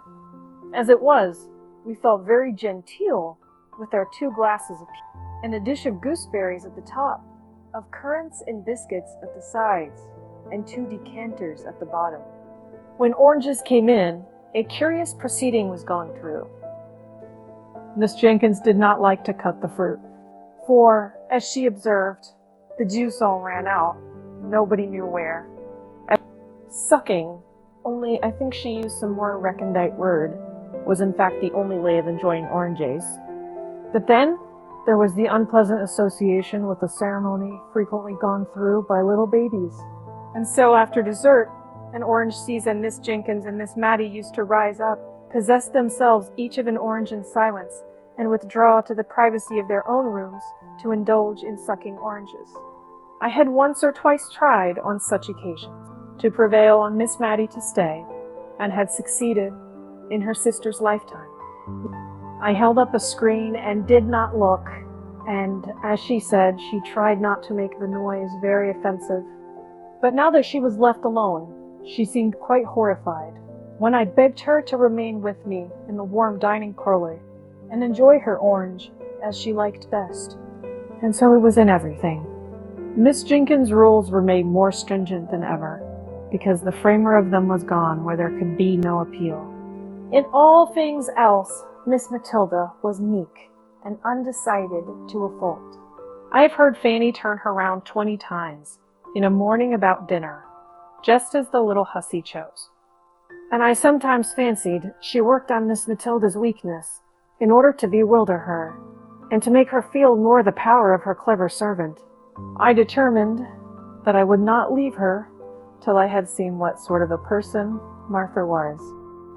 And, if I found her trustworthy, I would tell her not to trouble her mistress with every little decision. Martha was blunt and plain-spoken, to a fall, but otherwise she was a brisk, well-meaning, but very ignorant girl. She had not been with us a week before. Miss Matilda and I were astounded one morning by the receipt of a letter from a cousin of hers who had been 20 or 30 years in India, and who had lately, as we had seen by the army list, returned to England, bringing with him an invalid wife who had never been introduced to her English relation. Major Jenkyns wrote to propose that he and his wife should spend a night at Cranford on his way to Scotland, at the inn, if it did not suit Miss Matilda to receive them into her house, in which case they should hope to be with her as much as possible during the day. Of course it must suit her, as she said, for all Cranford knew that she had her sister's bedroom at liberty. But I am sure she wished the Major had stopped in India and forgotten his cousins out and out. "Oh, how must I manage?" asked she helplessly. If Deborah had been alive, she would have known what to do with a gentleman visitor. Must I put razors in his dressing room? Dear, dear. And I've got none. Deborah would have had them, and slippers, and coat brushes. And I suggested that probably he would bring all these things with him. And after dinner, how am I to know when to get up and leave him to his wine? Deborah would have done it so well. She would have been quite in her element. Will he want coffee, do you think? I undertook the management of the coffee and told her I would instruct Martha in the art of waiting, in which it must be owned she was terribly deficient, and that I had no doubt Major and Mrs. Jenkyns would understand the quiet mode, but she was sadly fluttered. I made her empty her decanters and bring up 2 fresh bottles of wine. I wished I could have prevented her from being present at my instructions to Martha, for she frequently cut in with some fresh direction, muddling the poor girl's mind as she stood open-mouthed, listening to us both. "Hand the vegetables round," said I, foolishly. I see now, for it was aiming at more than we could accomplish with quietness and simplicity. And then, seeing her look bewildered, I added, "Take her vegetables round to people and let them help themselves. And mind you go first to the ladies," put in Miss Matilda. "Always go to the ladies before gentlemen when you are waiting." "I'll do it as you tell me, then," said Martha. But I like lads best. We felt very uncomfortable and shocked at this speech of Martha's. Yet, I don't think she meant any harm. And, on the whole, she attended very well to our direction, except that she nudged the Major when he did not help himself as soon as she expected to the potatoes, while she was handing them round. The Major and his wife were quite unpretending people enough when they did come. Languid, as all East Indians are, I suppose. We were rather dismayed at their bringing 2 servants with them, a Hindu body servant for the maid, and a steady elderly maid for this wife.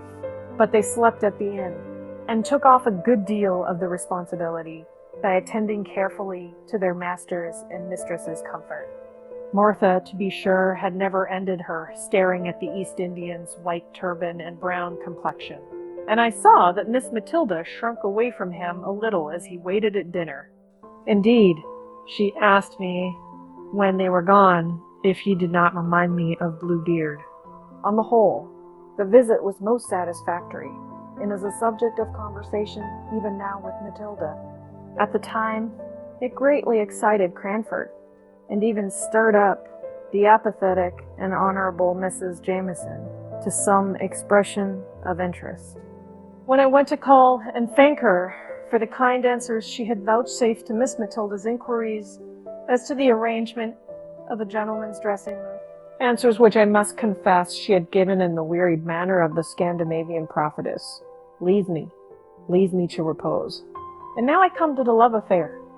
It seems that Miss Pole had a cousin, once or twice removed, who had offered to Miss Matty long ago. Now, this cousin lived 4 or 5 miles from Cranford on his own estate, but his property was not large enough to entitle him to rank higher than a yeoman, or rather, with something of the pride which apes humility, he had refused to push himself on, as so many of his class had done, into the ranks of the squires. He would not allow himself to be called Thomas Holbrook, Askew. He even sent back letters with this address, telling the postmistress at Cranford that his name was Mr. Thomas Holbrook, yeoman. He rejected all domestic innovations. He would have the house door stand open in summer and shut in winter without knocker or bell to summon a servant. The closed fist, or the knob of the stick, did this office for him. If he found the door locked, he despised every refinement which had not its root deep down in humanity. If people were not ill, he saw no necessity for moderating his voice.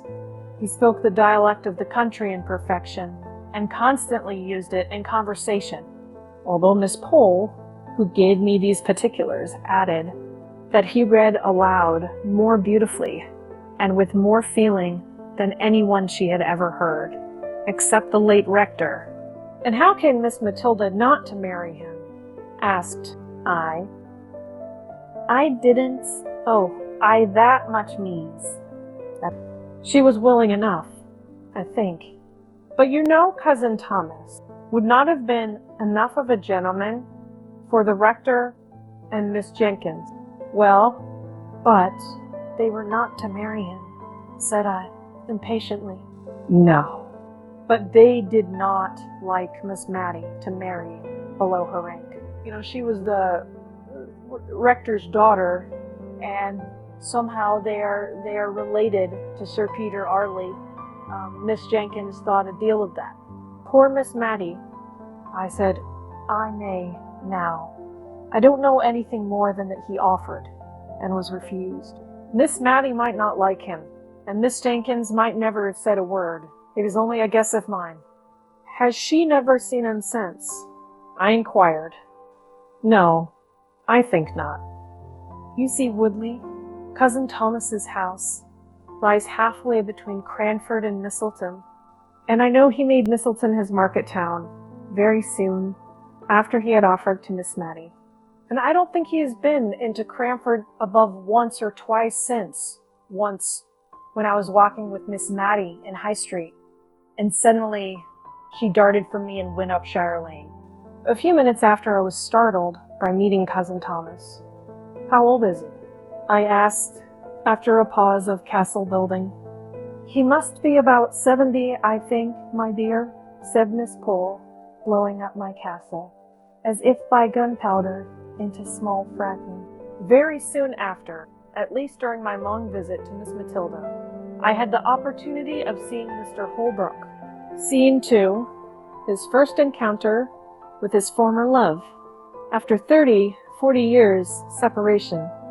I was helping to decide whether any of the new assortment of colored silks, which they had just received at the shop, would do to match a gray and black mousseline delaine that wanted a new breadth, when a tall, thin Don Quixote-looking old man came into the shop for some woolen glove.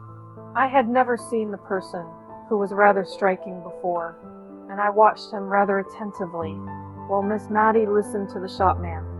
The stranger wore a blue coat with brass buttons, drab breeches, and gaiters, and drummed with his fingers on the counter until he was attended to. When he answered the shop boy's question, "What can I have the pleasure of showing you today, sir?" I saw Miss Matilda start, and then suddenly sit down.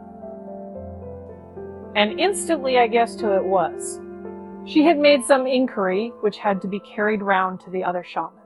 Miss Jenkyns wants the black sarcent 2 and 2 pence the yard. And Mr. Holbrook had caught the name, and was across the shop in 2 strides. Matty, Miss Matilda, Miss Jenkyns. God bless my soul. I should not have known you. How are you? How are you? He kept shaking her hand in a way which proved the warmth of his friendship, that he repeated so often, as if to himself, "I should not have known ye." that any sentimental romance, which I might be inclined to build, was quite done away with by his manner. However, he kept talking to us all the time we were in the shop, and then waving shop man with the unpurchased gloves on one side. With another time, sir, another time, he walked home with us. I am happy to say my client, Miss Matilda, also left the shop in an equally bewildered state, not having purchased either green or red silk. Mr. Holbrook was evidently full, with honest, loud-spoken joy, at meeting his old love again. He touched on the changes that had taken place. He even spoke of Miss Jenkyns as your poor sister. Well, we have all our faults. And bade us goodbye, with many a hope that he should soon see Miss Matty again. She went straight to her room, and never came back till our early tea time, when I thought she looked as if she had been crying. Picture Mr. Holbrook bade us goodbye. Chapter 4. A visit to an old bachelor a few days after, a note came from Mr. Holbrook, asking us, impartially asking both of us, in a formal, old-fashioned style, to spend a day at his house, a long June day, for it was June now. He named that he had also invited his cousin, Miss Pole, so that we might join in a fly, which could be put up at his house. I expected Miss Matty to jump at this invitation, but no. Miss Pole and I had the greatest difficulty in persuading her to go. She thought it was improper, and was even half annoyed when we utterly ignored the idea of any impropriety in her going with 2 other ladies to see her old lover. Then came a more serious difficulty. She did not think Deborah would have liked her to go. This took us half a day's good hard talking to get over. But at the first sentence of relenting, I seized the opportunity and wrote and dispatched an acceptance in her name, fixing day and hour that all might be decided and done. The next morning, she asked me if I would go down to the shop with her. And there, after much hesitation, we chose out 3 caps to be sent home and tried on, that the most becoming might be selected to take with us on Thursday. She was in a state of silent agitation all the way to Woodley. She had evidently never been there before, and although she little dreamt I knew anything of her early story, I could perceive she was in a tremor at the thought of seeing the place which might have been her home, and round which it is probable that many of her innocent girlish imaginations had clustered. It was a long drive there, through paved, jolting lanes. Miss Matilda sat bolt upright, and looked wistfully out of the windows as we drew near the end of our journey. The aspect of the country was quiet and pastoral. Woodley stood among fields. There was an old-fashioned garden, where roses and currant bushes touched each other, and where the feathery asparagus formed the pretty background to the pinks and gilly flowers. There was no drive up to the door. We got out at a little gate and walked up a straight box-edged path. My cousin might make a drive, I think, said Miss Pole, who was afraid of earache and had only her cap on. I think it is very pretty, said Miss Matty, with a soft plaintiveness in her voice, and almost in a whisper, for just then Mr. Holbrook appeared at the door, rubbing his hands in very effervescence of hospitality. He looked more like my idea of Don Quixote than ever, and yet the likeness was only external. His respectable housekeeper stood modestly at the door to bid us welcome, and, while she led the elder ladies upstairs to a bedroom, I begged to look about the garden. My request evidently pleased the old gentleman, who took me all round the place and showed me his 26 cows, named after the different letters of the alphabet. As we went along, he surprised me occasionally by repeating apt and beautiful quotations from the poets, ranging easily from Shakespeare and George Herbert to those of our own day.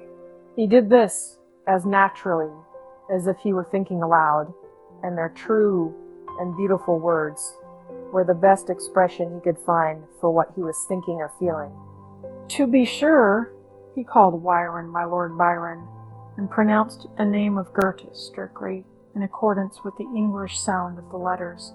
I'm Goethe says, "You haven't danced before or since, who had spent so long a life in a secluded and not impressive country, was ever increasing delight in the daily and yearly change of season and beauty."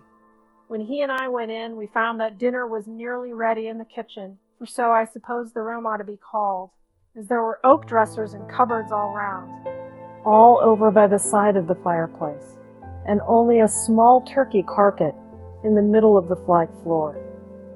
The room might have been easily made into a handsome dark oak dining parlor by removing the oven and a few other appurtenances of a kitchen which were evidently never used, the real cooking place being at some distance. The room in which we were expected to sit was a stiffly furnished, ugly apartment, but that in which we did sit was what Mr. Holbrook called the counting house, where he paid his laborers their weekly wages at a great desk near the door. The rest of the pretty sitting room, looking into the orchard, and all covered over with dancing tree shadows, was filled with books. They lay on the ground, they covered the walls, they strewed the table. He was evidently half ashamed and half proud of his extravagance in this respect. They were of all kinds, poetry, and wild, weird tales to veil. He evidently chose his books in accordance with his own tastes, not because such and such were classical or established favorites. He said, we farmers ought not to have much time for reading, yet somehow one can't help it. What a pretty room, said Miss Matty, sotto voce. What a pleasant place, said I aloud, almost simultaneously. Nay, if you like it, replied he. But can you sit on these great black leather three-cornered chairs? I like it better than the best parlor, but I thought ladies would take that for the smarter place. It was the smarter place, but like most smart things, not at all pretty or pleasant or homelike. So, while we were at dinner, the servant girl dusted and scrubbed the counting house chairs, and we sat there all the rest of the day. We had pudding before meat, and I thought Mr. Holbrook was going to make some apology for his old-fashioned ways, for he began, "I don't know whether you like newfangled ways." "Oh, not at all," said Miss Matty. "No more do I," said he. "My housekeeper will have these in her new fashion." Or else I tell her that, when I was a young man, we used to keep strictly to my father's rule. No broth, no ball, no beef, and always began dinner with broth. Then we had suet puddings, boiled in the broth with the beef, and then the meat itself. If we did not sup our broth, we had no ball, which we liked a deal better. And the beef came last of all, and only those had it who had done justice to the broth and the ball. Now folks begin with sweet things and turn their dinners topsy-turvy. When the ducks and green teas came, we looked at each other in dismay. We had only two-pronged, black-handled forks. It is true, the steel was as bright as silver, but what were we to do? Miss Matty picked up her peas one by one, on the point of the prongs, much as Amine ate her grains of rice after her previous feast with the ghoul. Miss Pole sighed over her delicate young peas as she left them on one side of her plate untasted, for they would drop between the prongs. I looked at my host. The peas were going wholesale into his capacious mouth, shoveled up by his large round-ended neck. I saw, I imitated, I survived. My friends, in spite of my precedent, could not muster up courage enough to do an ungenteel thing. And if Mr. Holbrook had not been so heartily hungry, he would probably have seen that the good peas went away almost untouched. After dinner, A clay pipe was brought in, and a spittoon, asking us to retire to another room where he would soon join us.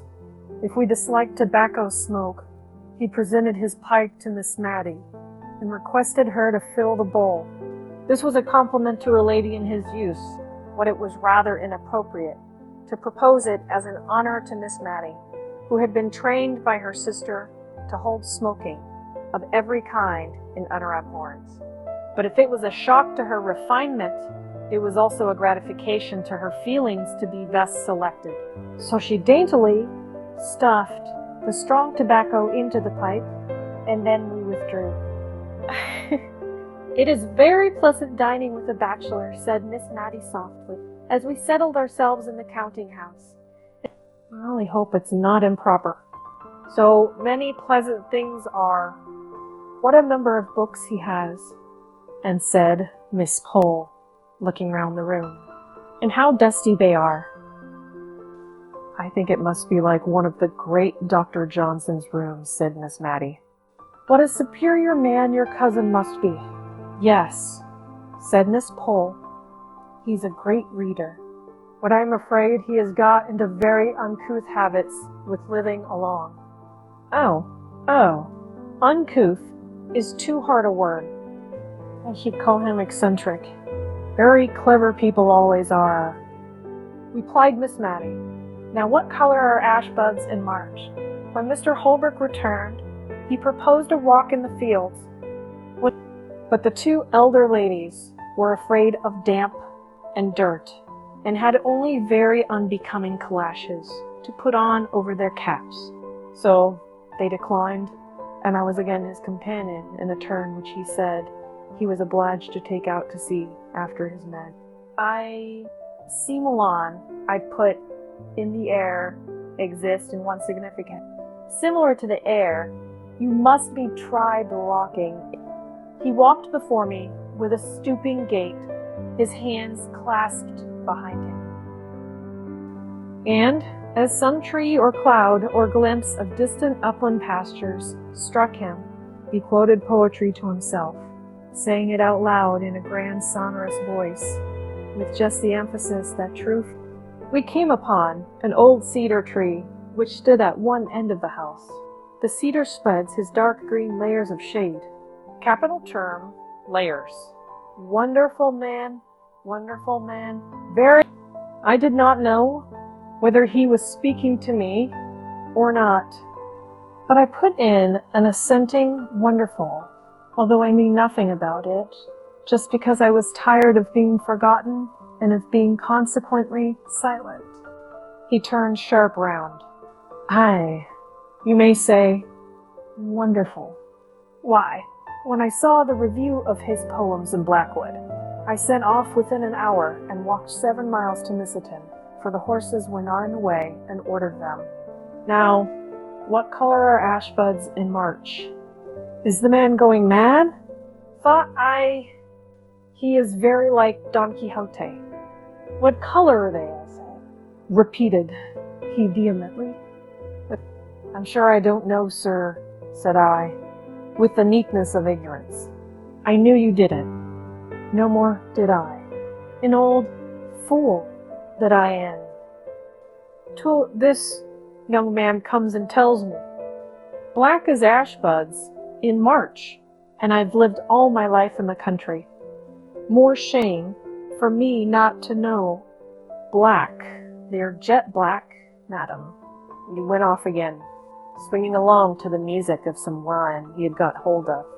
When we came back, nothing would serve him, but he must read us the poems he had been speaking of, and Miss Pole encouraged him in his proposal, I thought, because she wished me to hear his beautiful reading, of which she had boasted.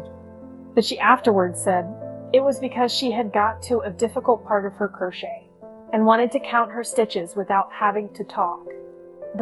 Whatever he had proposed would have been right to Miss Matty, although she did fall sound asleep within 5 minutes, after he had begun a long poem called Locksley Hall, and had a comfortable nap unobserved till he ended, when the cessation of his voice wakened her up, and she said, feeling that something was expected and that Miss Pole was counting.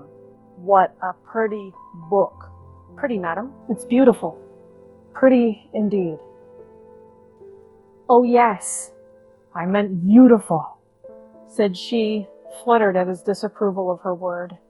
It is so like that beautiful poem of Dr. Johnson's my sister used to read. I forget the name of it. What was it, my dear? Turning to me. Which do you mean, ma'am? What was it about? I don't remember what it was about, and I've quite forgotten what the name of it was. But it was written by Dr. Johnson and was very beautiful and very like what Mr. Holbrook has just been reading. I don't remember it, said he reflectively, but I don't know Dr. Johnson's poems well. I must read them.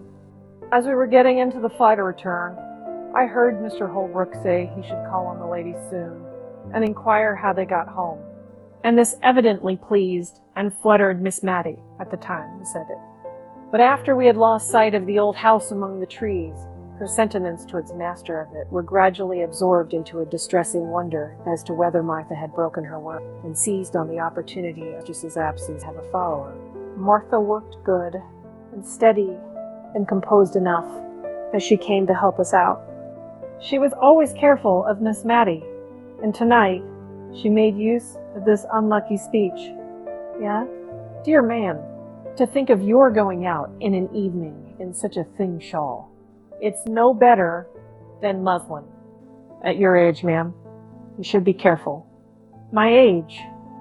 And that is her, okay?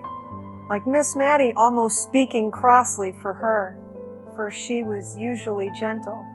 Why, how old do you think I am, that you talk about my age? Well, ma'am, I should say you are not far short of 60. But folks' looks is often against them, and I'm sure I meant no harm. Martha, I'm not yet 52, said Miss Matty, with grave emphasis. For probably the remembrance of her youth had come very vividly before her this day, and she was annoyed at finding that golden time so far away in the past. But she never spoke of any former and more intimate acquaintance with Mr. Holbrook. She had probably met with so little sympathy in her early love that she had shut it up close in her heart. And it was only by a sort of like watching, which I could hardly avoid since Miss Pole's confidence, but I saw how faithful her poor heart had been in its sorrow and its silence. She gave me some good reason for wearing her best cap every day and sat near the window in spite of her rheumatism in order to see, without being seen, down into the street. He came. He put his open palms upon his knees, which were far apart, as he sat with his head bent down, whistling, after we had replied to his inquiries about our safe return. Suddenly, he jumped up. Well, madam, have you any commands for Paris? I am going there in a week or two. To Paris. We both exclaimed, yes, madam. I've never been there, and always had a wish to go.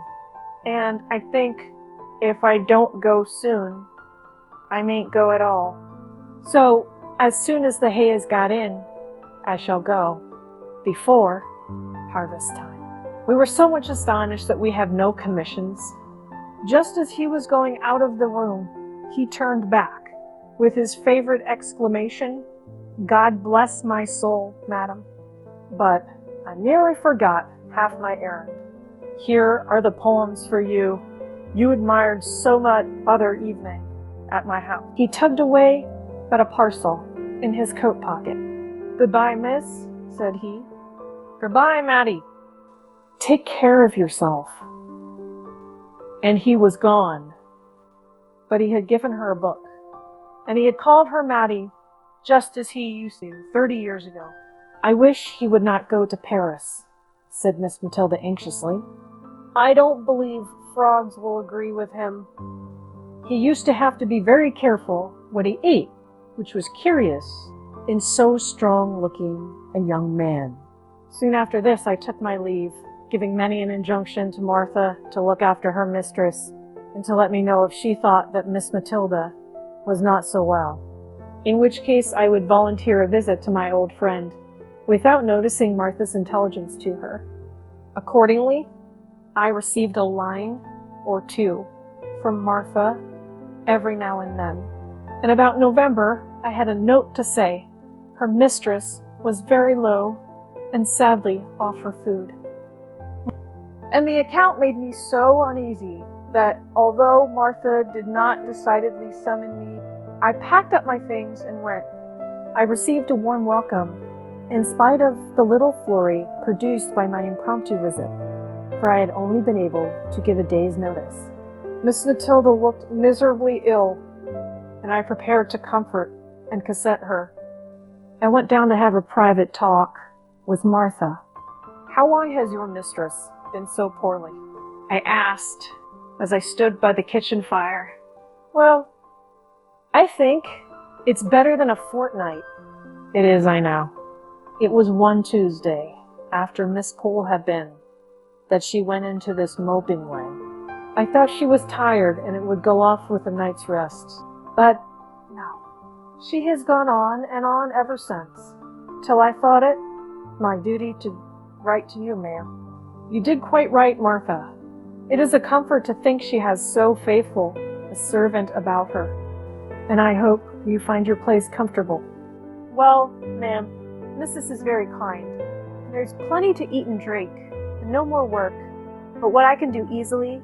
But Martha hesitated. "But what, Martha? Why, it seems so hard of Mrs. not to let me have any followers. There's such lots of young fellows in the town, and many a one has as much as offered to keep company with me. And I may never be in such a likely place again. And it's like wasting an opportunity. Many a girl, as I know, would have unbeknownst to Mrs. But I've given my word, and I'll stick to it. Or else this is just the house for Mrs. Never to be the wiser if they did come. And it's such a capable kitchen. There's such dark corners in it, I'd be bound to hide anyone.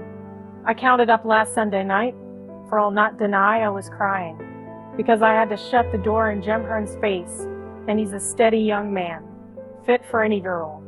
Only I had given Mrs. my word.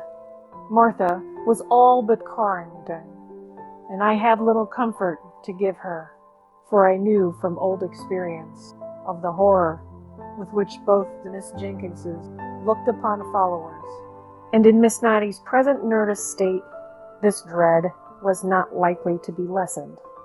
I went to see Miss Poole the next day, and took her completely by surprise, for she had not been to see Miss Matilda for 2 days.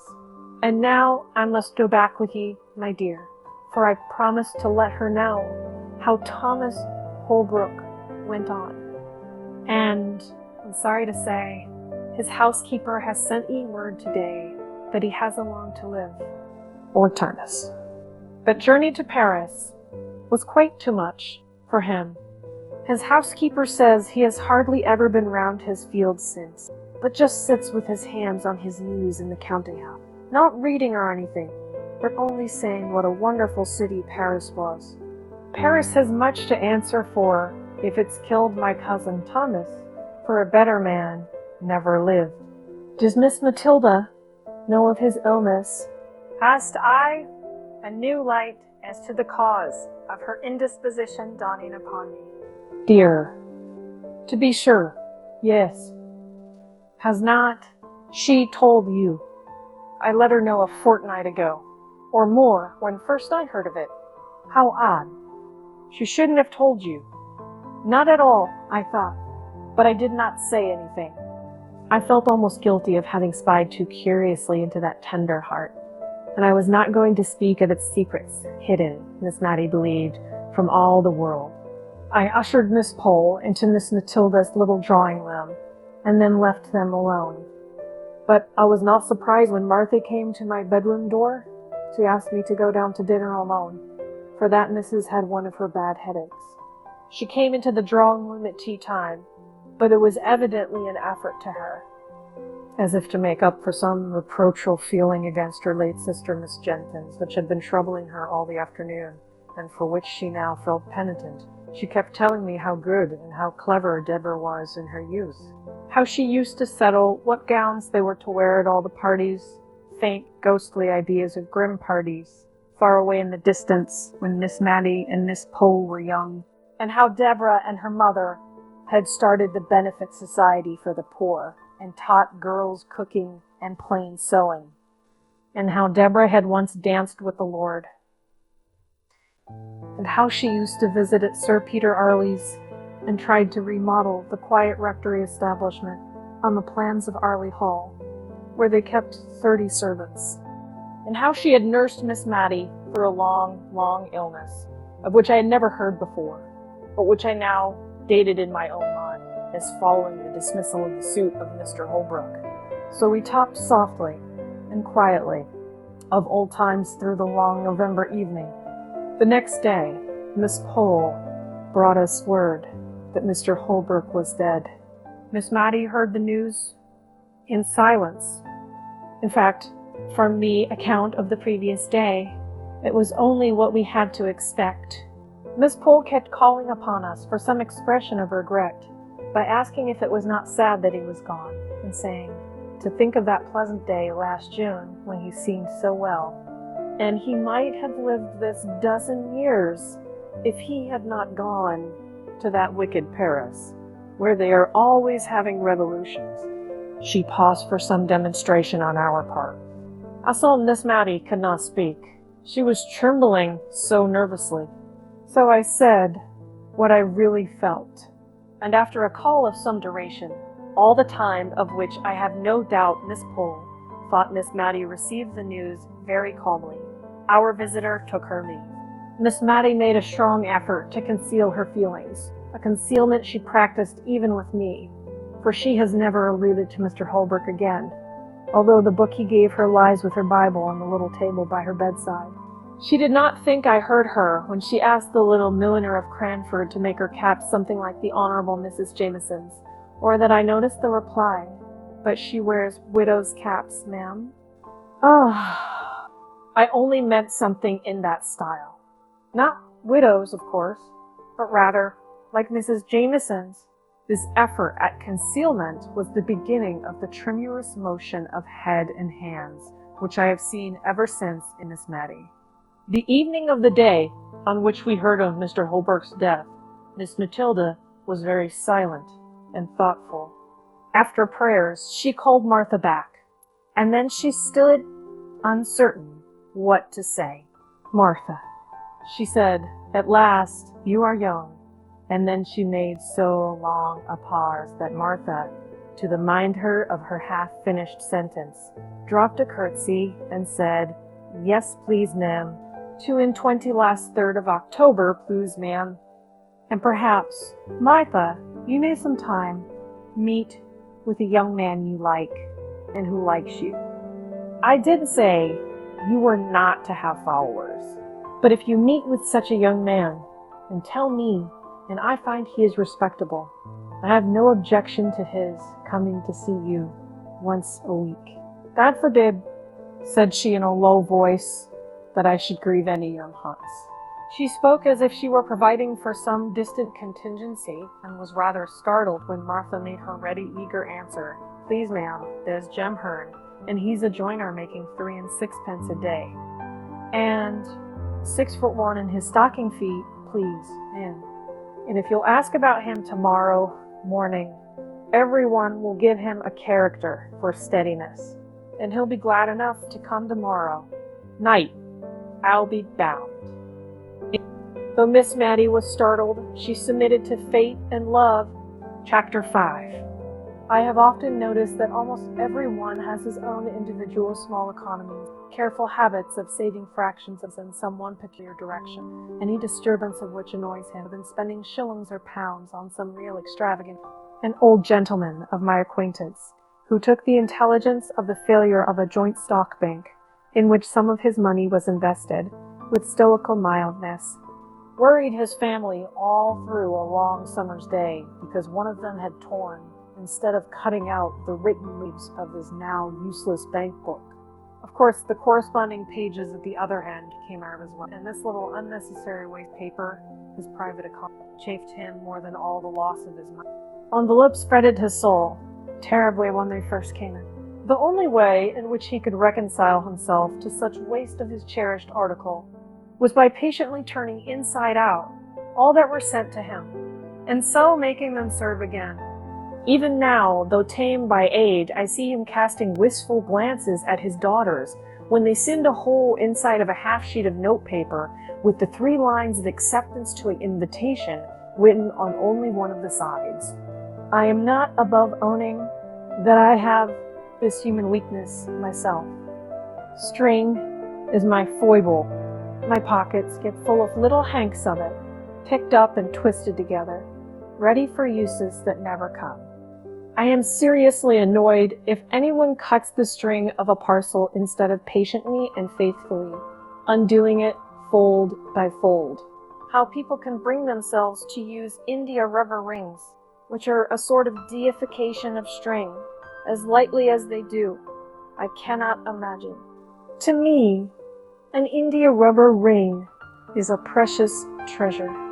I have one, which is not new, one that I picked up off the floor nearly 6 years ago. I am really trying to use it, but my heart failed me, and I could not commit the extravagance. Small pieces of butter grieve others. They cannot attend to conversation because of the annoyance occasioned by the habit which some people have of invariably taking more butter than they want. Have you not seen the anxious look, almost mesmeric, which such persons fix on the article? They would feel it a relief if they might bury it out of their sight by popping it into their own mouths and swallowing it down. And they are really made happy if the person on whose plate it lies unused suddenly breaks off a piece of toast, which he does not want at all, and eats up his butter. They think that this is not waste. Now, Miss Matty Jenkyns was chary of candles. We had many devices to use as few as possible. In the winter afternoons, she would sit knitting for 2 or 3 hours. She could do this in the dark or by firelight. And when I asked if I might not ring for candles to finish stitching my wristbands, she told me to keep blind man's holiday. They were usually brought in with tea, but we only burnt one at a time. As we lived in constant preparation for a friend who might come in any evening, but who never did, it required some contrivance to keep our 2 candles of the same length, ready to be lighted and to look as if we burnt 2 always. The candles took it in turns, and whatever we might be talking about or doing, Miss Matty's eyes were habitually fixed upon the candle, ready to jump up and extinguish it and to light the other before they had become too uneven in length to be restored to equality in the core. One night I remember this candle economy particularly annoyed me. I had been very much tired of my compulsory blind man's holiday, especially as Miss Matty had fallen asleep, and I did not like to stir the fire and run the risk of awakening her. So I could not even sit on the rug and scorch myself with sewing by firelight, according to my usual custom. I fancied Miss Matty must be dreaming of her early life, for she spoke 1 or 2 words in her uneasy bearing, reference to persons who were dead long before. When Martha brought in the lighted candle and tea, Miss Matty started into wakefulness with a strange, bewildered look around, as if we were not the people she expected to see about her. There was a little sad expression that shadowed her face as she recognized me. But immediately afterwards, she tried to give me her usual smile. All through tea time, her talk ran upon the days of her childhood and youth. Perhaps this reminded her of the desirableness of looking over all the old family letters and destroying such as ought not to be allowed to fall into the hands of strangers. For she had often spoken of the necessity of this task, but had always shrunk from it, with a timid dread of something painful. Tonight, however, she rose up after tea and went for them in the dark. For she piqued herself on the precise neatness of all her chamber arrangements, and used to look uneasily at me when I lighted a bed candle to go to another room for anything. When she returned, there was a faint, pleasant smell of tongue clean. Had always noticed this scent about any of the things which had belonged to her mother, and many of the letters were addressed to her, yellow bundles of love letters, 60 or 70 years old. Miss Matty undid the packet with a sigh. But she stifled it directly, as if it were hardly right to regret the flight of time, or of life either. We agreed to look them over separately, each taking a different letter out of the same bundle and describing its contents to the editor before destroying it. I never knew what sad work the reading of old letters was before that evening, though I could hardly tell why. The letters were as happy as letters could be, at least those early letters were. There was in them a vivid and intense sense of the present time which seemed so strong and full, as if it could never pass away, and as if the warm living hearts that so expressed themselves to never die. I should have felt less melancholy, I believe, if the letters had been more so. And I saw the tears stealing down the well-worn furrows of Miss Matty's cheeks, and her spectacles often wanted wiping. I trusted at last that she would light the other candle, for my own eyes were rather dim, and I wanted more light to see the pale, faded ink. But no, even through her tears, she saw and remembered her little economical ways. The earliest set of letters were two bundles tied together and ticketed in Miss Jenkyns' handwriting, letters interchanged between my ever-honored father and my dearly beloved mother prior to their marriage in July 1774. I should guess that the rector of Cranford was about 27 years of age when he wrote those letters, and Miss Matty told me that her mother was just 18 at the time of her wedding. With my idea of the rector derived from a picture in the dining parlor, stiff and stately in a huge full-bottomed wig, with gown, cassock, and bands, and his hand upon a copy of the only sermon he ever published, it was strange to read these letters. They were full of eager, passionate ardor. Short, homely sentences, right, fresh from the heart, very different from the grand, Latinized, Johnsonian style of the printed sermon preached before some judge at assize time. His letters were a curious contrast to those of his girl bride. She was evidently rather annoyed at his demands upon her for expressions of love, and could not quite understand what he meant by repeating the same thing over in so many different ways. But what she was quite clear about was a longing for a white paduasoy, whatever that might be, and 6 or 7 letters were principally occupied in asking her lover to use his influence with her parents, who evidently kept her in good order, to obtain this or that article of dress, more especially the white paduasoy. He cared nothing how she was dressed. She was always lovely enough for him, as he took pains to assure her, when she begged him to express in his answers a predilection for particular pieces of finery, in order that she might show what he said to her parents. But at length he seemed to find out that she would not be married till she had a trousseau to her mind.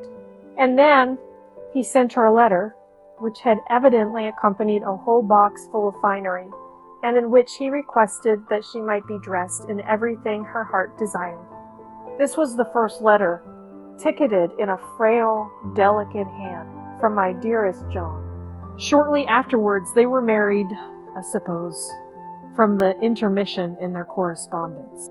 "We must burn them, I think," said Miss Matty, looking doubtfully at me. "No one will care for them when I am gone?" And one by one she dropped them into the middle of the fire, watching each blaze up die out and rise away in faint white ghostly semblance up the chimney before she gave another to the same fate. Her room was light enough now, but I, like her, was fascinated into watching the destruction of those letters, into which the honest warmth of a manly heart had been poured forth. The next letter, likewise docketed by Miss Jenkyns, was endorsed, Letter of pious congratulation and exhortation from my venerable grandfather to my beloved mother on occasion of my own birth. Also, some practical remarks on the desirability of keeping warm the extremities of infants from my excellent grandmother. The first part was indeed a severe and forcible picture of the responsibilities of mother, and a warning against the evils that were in the world, and lying in ghastly wait for the little baby of 2 days old. His wife did not write, said the old gentleman, because he had forbidden it, she being indisposed with a sprained ankle, which he said quite incapacitated her from holding a pen. However, at the foot of the page was a small T, and on turning it over, sure enough, there was a letter to my dearest Molly, begging her, when she left her room, whatever she did, to go upstairs before going down, and telling her to wrap her baby's feet up in flannel and keep it warm by the fire, although it was summer, for babies were so tender.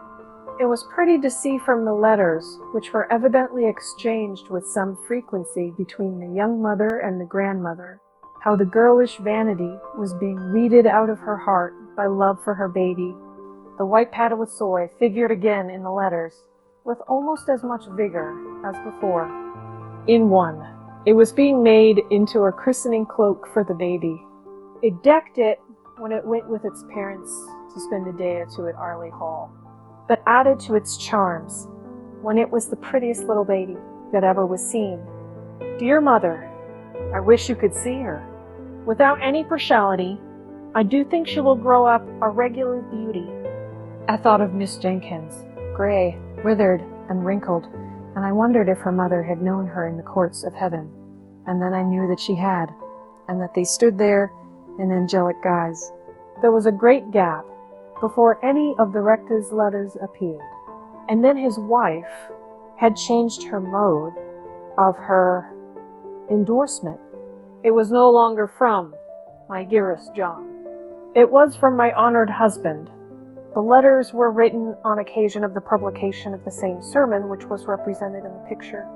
The preaching before my Lord Judge and the publishing by request was evidently the culminating point, the event of his life. It had been necessary for him to go up to London to superintend it through the press. Many friends had to be called upon and consulted before he could decide on any printer fit for so onerous a task. And at length, it was arranged that J. and J. Rithingtons were to have the honorable responsibility. The worthy rector seemed to be strung up by the occasion to a high literary pitch, for he could hardly write a letter to his wife without cropping out into Latin. I remember the end of one of his letters ran thus: I shall ever hold the virtuous qualities of my Molly in remembrance dum memor ipsne, dum spiritus reddit artis, which, considering that the English of his correspondent was sometimes at fault in grammar and often in spelling, might be taken as a proof of how much he idealized his Molly. And as Miss Jenkyns used to say, people talk a great deal about idealizing nowadays, whatever that may mean. But this was nothing to a fit of writing classical poetry, which soon seized him, in which his Molly figured away as Maria. The letter containing the Carmen was endorsed by her, Hebrew verses sent me by my honored husband. I thought to have had a letter about killing the pig, but must wait. Men. To send the poetry to Sir Peter Arley, as my husband desires. And in a postscriptum note in his handwriting, it was stated that the ode had appeared in the Gentleman's Magazine, December 1782. Her letters back to her husband, treasured as fondly by him as if they had been empty Ciceronis epistolae, were more satisfactory to an absent husband and father than his could ever have been to her. She told him how Deborah sewed her seam very neatly every day, and read to her in the books he had set her. How she was a very forward, good child, but would ask questions her mother could not answer, but how she did not let herself down by saying she did not know, but took to stirring the fire, or sending the forward child on an errand. Matty was now the mother's darling, and promised, like her sister at her age, to be a great beauty. I was reading this aloud to Miss Matty, who smiled and sighed a little at the hope so fondly expressed that little Matty might not be vain, even if she were a beauty. "I have very pretty hair, my dear," said Miss Matilda, "and not a bad mouth." And I saw her soon afterwards adjust her cap and draw herself up. But to return to Mrs. Jenkyns' letters. She told her husband about the poor in the parish, what homely domestic medicine she had administered, what kitchen physic she had sent. She had evidently held his displeasure as a rotten pickle over the heads of all the ne'er-do-wells. She asked for his directions about the cows and pigs, and did not always obtain them, as I have shown before. The kind old grandmother was dead when a little boy was born, soon after the publication of the sermon. But there was another letter of exhortation from the grandfather, more stringent and admonitory than ever, now that there was a boy to be guarded from the snares of the world.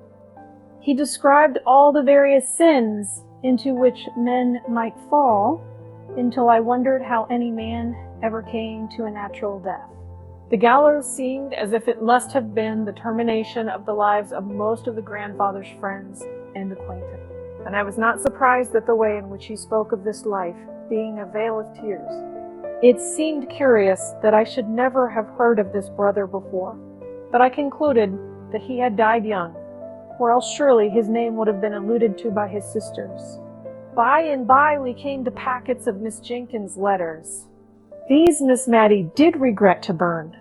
She said all the others had been only interesting to those who loved the writers, and that it seemed as if it would have hurt her to allow them to fall into the hands of strangers, who had not known her dear mother, and how good she was, although she did not always spell quite in the modern fashion. But Deborah's letters were so very superior. Anyone might profit by reading them. It was a long time since she had read Mrs. Chacon, but she knew she used to think that Deborah could have said the same things quite as well. And as for Mrs. Carter, people thought a deal of her letters just because she had written Epictetus, but she was quite sure Deborah would never have made use of such a common expression as "I canna be fast." When we finalled this game, Miss Matty did grudge burning. It was evident. She would not let them be carelessly passed over, with any quiet reading and skipping to myself. She took them from me, and even lighted the second candle, in order to read them aloud with the proper emphasis, and without stumbling over the big words. Oh dear, how I wanted facts instead of reflections, before those letters were concluded. They lasted us 2 nights, and I won't deny that I made use of the time to think of many other things, and yet I was always at my post at the end of each sentence. The rector's letters, and those of his wife and mother-in-law, had all been tolerably short and pithy, written in a straight hand, with the lines very close together. Sometimes the whole letter was contained on a mere scrap of paper. The paper was very yellow, and the ink very brown. Some of the sheets were, as Miss Matty made me observe, the old original post with a stamp in the corner, representing a postboy riding for life and twanging his horn. The letters of Mrs. Jenkyns and her mother were fastened with a great round red wafer, for it was before Miss Edgeworth's patronage had banished wafers from polite society. It was evident, from the tenor of what was said, that francs were in great request, and were even used as a means of paying debts by needy members of Parliament. The rector sealed his epistles with an immense coat of arms, and showed by the care with which he had performed this ceremony that he expected they should be cut open, not broken by any thoughtless or impatient hand. Now, Miss Jenkyns' letters were of a later date in form and writing. She wrote on the square sheet, which we have learned to call old-fashioned. Her hand was admirably calculated, together with her use of many-syllabled words, to fill up a sheet, and then came the pride and delight of crossing. Poor Miss Matty got sadly puzzled with this, for the words gathered size like snowballs, and towards the end of her letter, Miss Jenkyns used to become quite sesquipedalian. In one to her father, slightly theological and controversial in its tone, she had spoken of Herod, Tetrarch of Idumea. Miss Matty read it, Herod Petrarch of Etruria, and was just as well pleased as if she had been right. I can't quite remember the date, but I think it was in 1805. Miss Jenkyns wrote the longest series of letters on occasion of her absence on a visit to some friends in Newcastle upon Tyne. These friends were intimate with the commandant of the garrison there, and heard from him of all the preparations that were being made to repel the invasion of Bonaparte, which some people imagined might take place at the mouth of the Tyne. Miss Jenkyns was evidently very much alarmed, and the first part of her letters was often written in pretty intelligible English, conveying particulars of the preparations which were made in the family with whom she was residing against the dreaded event. The bundles of clothes that were packed up ready for a flight to Alston Moor, a wild, hilly piece of ground between Northumberland and Cumberland. The signal that was to be given for this flight, and for the simultaneous turning out of the volunteers under arms, which said signal was to consist, if I remember rightly, in ringing the church bells in a particular and ominous manner. One day, when Miss Jenkyns and her hosts were at a dinner party in Newcastle, this warning summons was actually given, not a very wise proceeding, if there be any truth in the moral attached to the fable of the boy and the wolf. But so it was, and Miss Jenkyns, hardly recovered from her fright, wrote the next day to describe the sound, the breathless shock, the hurry and alarm. And then, taking breath, she added, "How trivial, my dear father, do all our apprehensions of the last evening appear at the present moment to calm and inquiring minds." Here Miss Matty broke in with, "But indeed, my dear, they were not of all trifle or trifling at the time. I know, I used to wake up in the night many a time, and think I heard the tramp of the French entering Cranford. Many people talked of hiding themselves in the salt mines, and meat would have kept capitally down there, only perhaps we should have been thirsty." And my father preached a whole set of sermons on the occasion. One set in the mornings, all about David and Goliath, to spirit up the people to fighting with spades or bricks, if need were. And the other set in the afternoons, proving that Napoleon, that was another name for Boney, as we used to call it, was all the same as a Napoleon and a Baden. I remember my father rather than thought he should be asked to print this last set, but the parish had, perhaps, had enough of them with hearing. Peter Marmaduke Arley Jenkyns, poor Peter, as Miss Matty began to call him, was at school at Shrewsbury by this time. The rector took up his pen and rubbed up his Latin once more to correspond with his boy. It was very clear that their lads were what are called show letters. They were of a highly mental description, giving an account of his studies and his intellectual hopes of various kinds, with an occasional quotation from the classics. But now and then, the animal nature broke out in such a little sentence as this, evidently written in a trembling hurry after the letter had been inspected. "Mother dear, do send me a cake, and put plenty of citron in." The mother dear probably answered her boy in the form of cakes and goody, for there were none of her letters among this set, but a whole collection of the rector's, to whom the Latin in his boy's letters was like a trumpet to the old war horse. I do not know much about Latin, certainly, and it is perhaps an ornamental language, but not very useful, I think, at least to judge from the bits I remember out of the rector's letters. One was, "You have not got that town in your map of Ireland, but bonus Bernardus, non videt omnia, as the proverbi say." Presently it became very evident that poor Peter got himself into many scrapes. There were letters of stilted penitence to his father for some wrongdoing, and among them all was a badly written, badly sealed, badly directed, blotted note. My dear, dear, dear, dear, dearest mother, I will be a better boy. I will indeed, but don't please be free. I'm not worth it, but I will be good, darling mother. Miss Matty could not speak for crying after she had read this note. She gave it to me in silence, and then got up and took it to her sacred recesses in her own room, for fear, by any chance, it might get burnt. Poor Peter, she said. He was always in scrapes. He was too easy. They led him wrong, and then therefore him in the lurch. But he was too fond of mischief.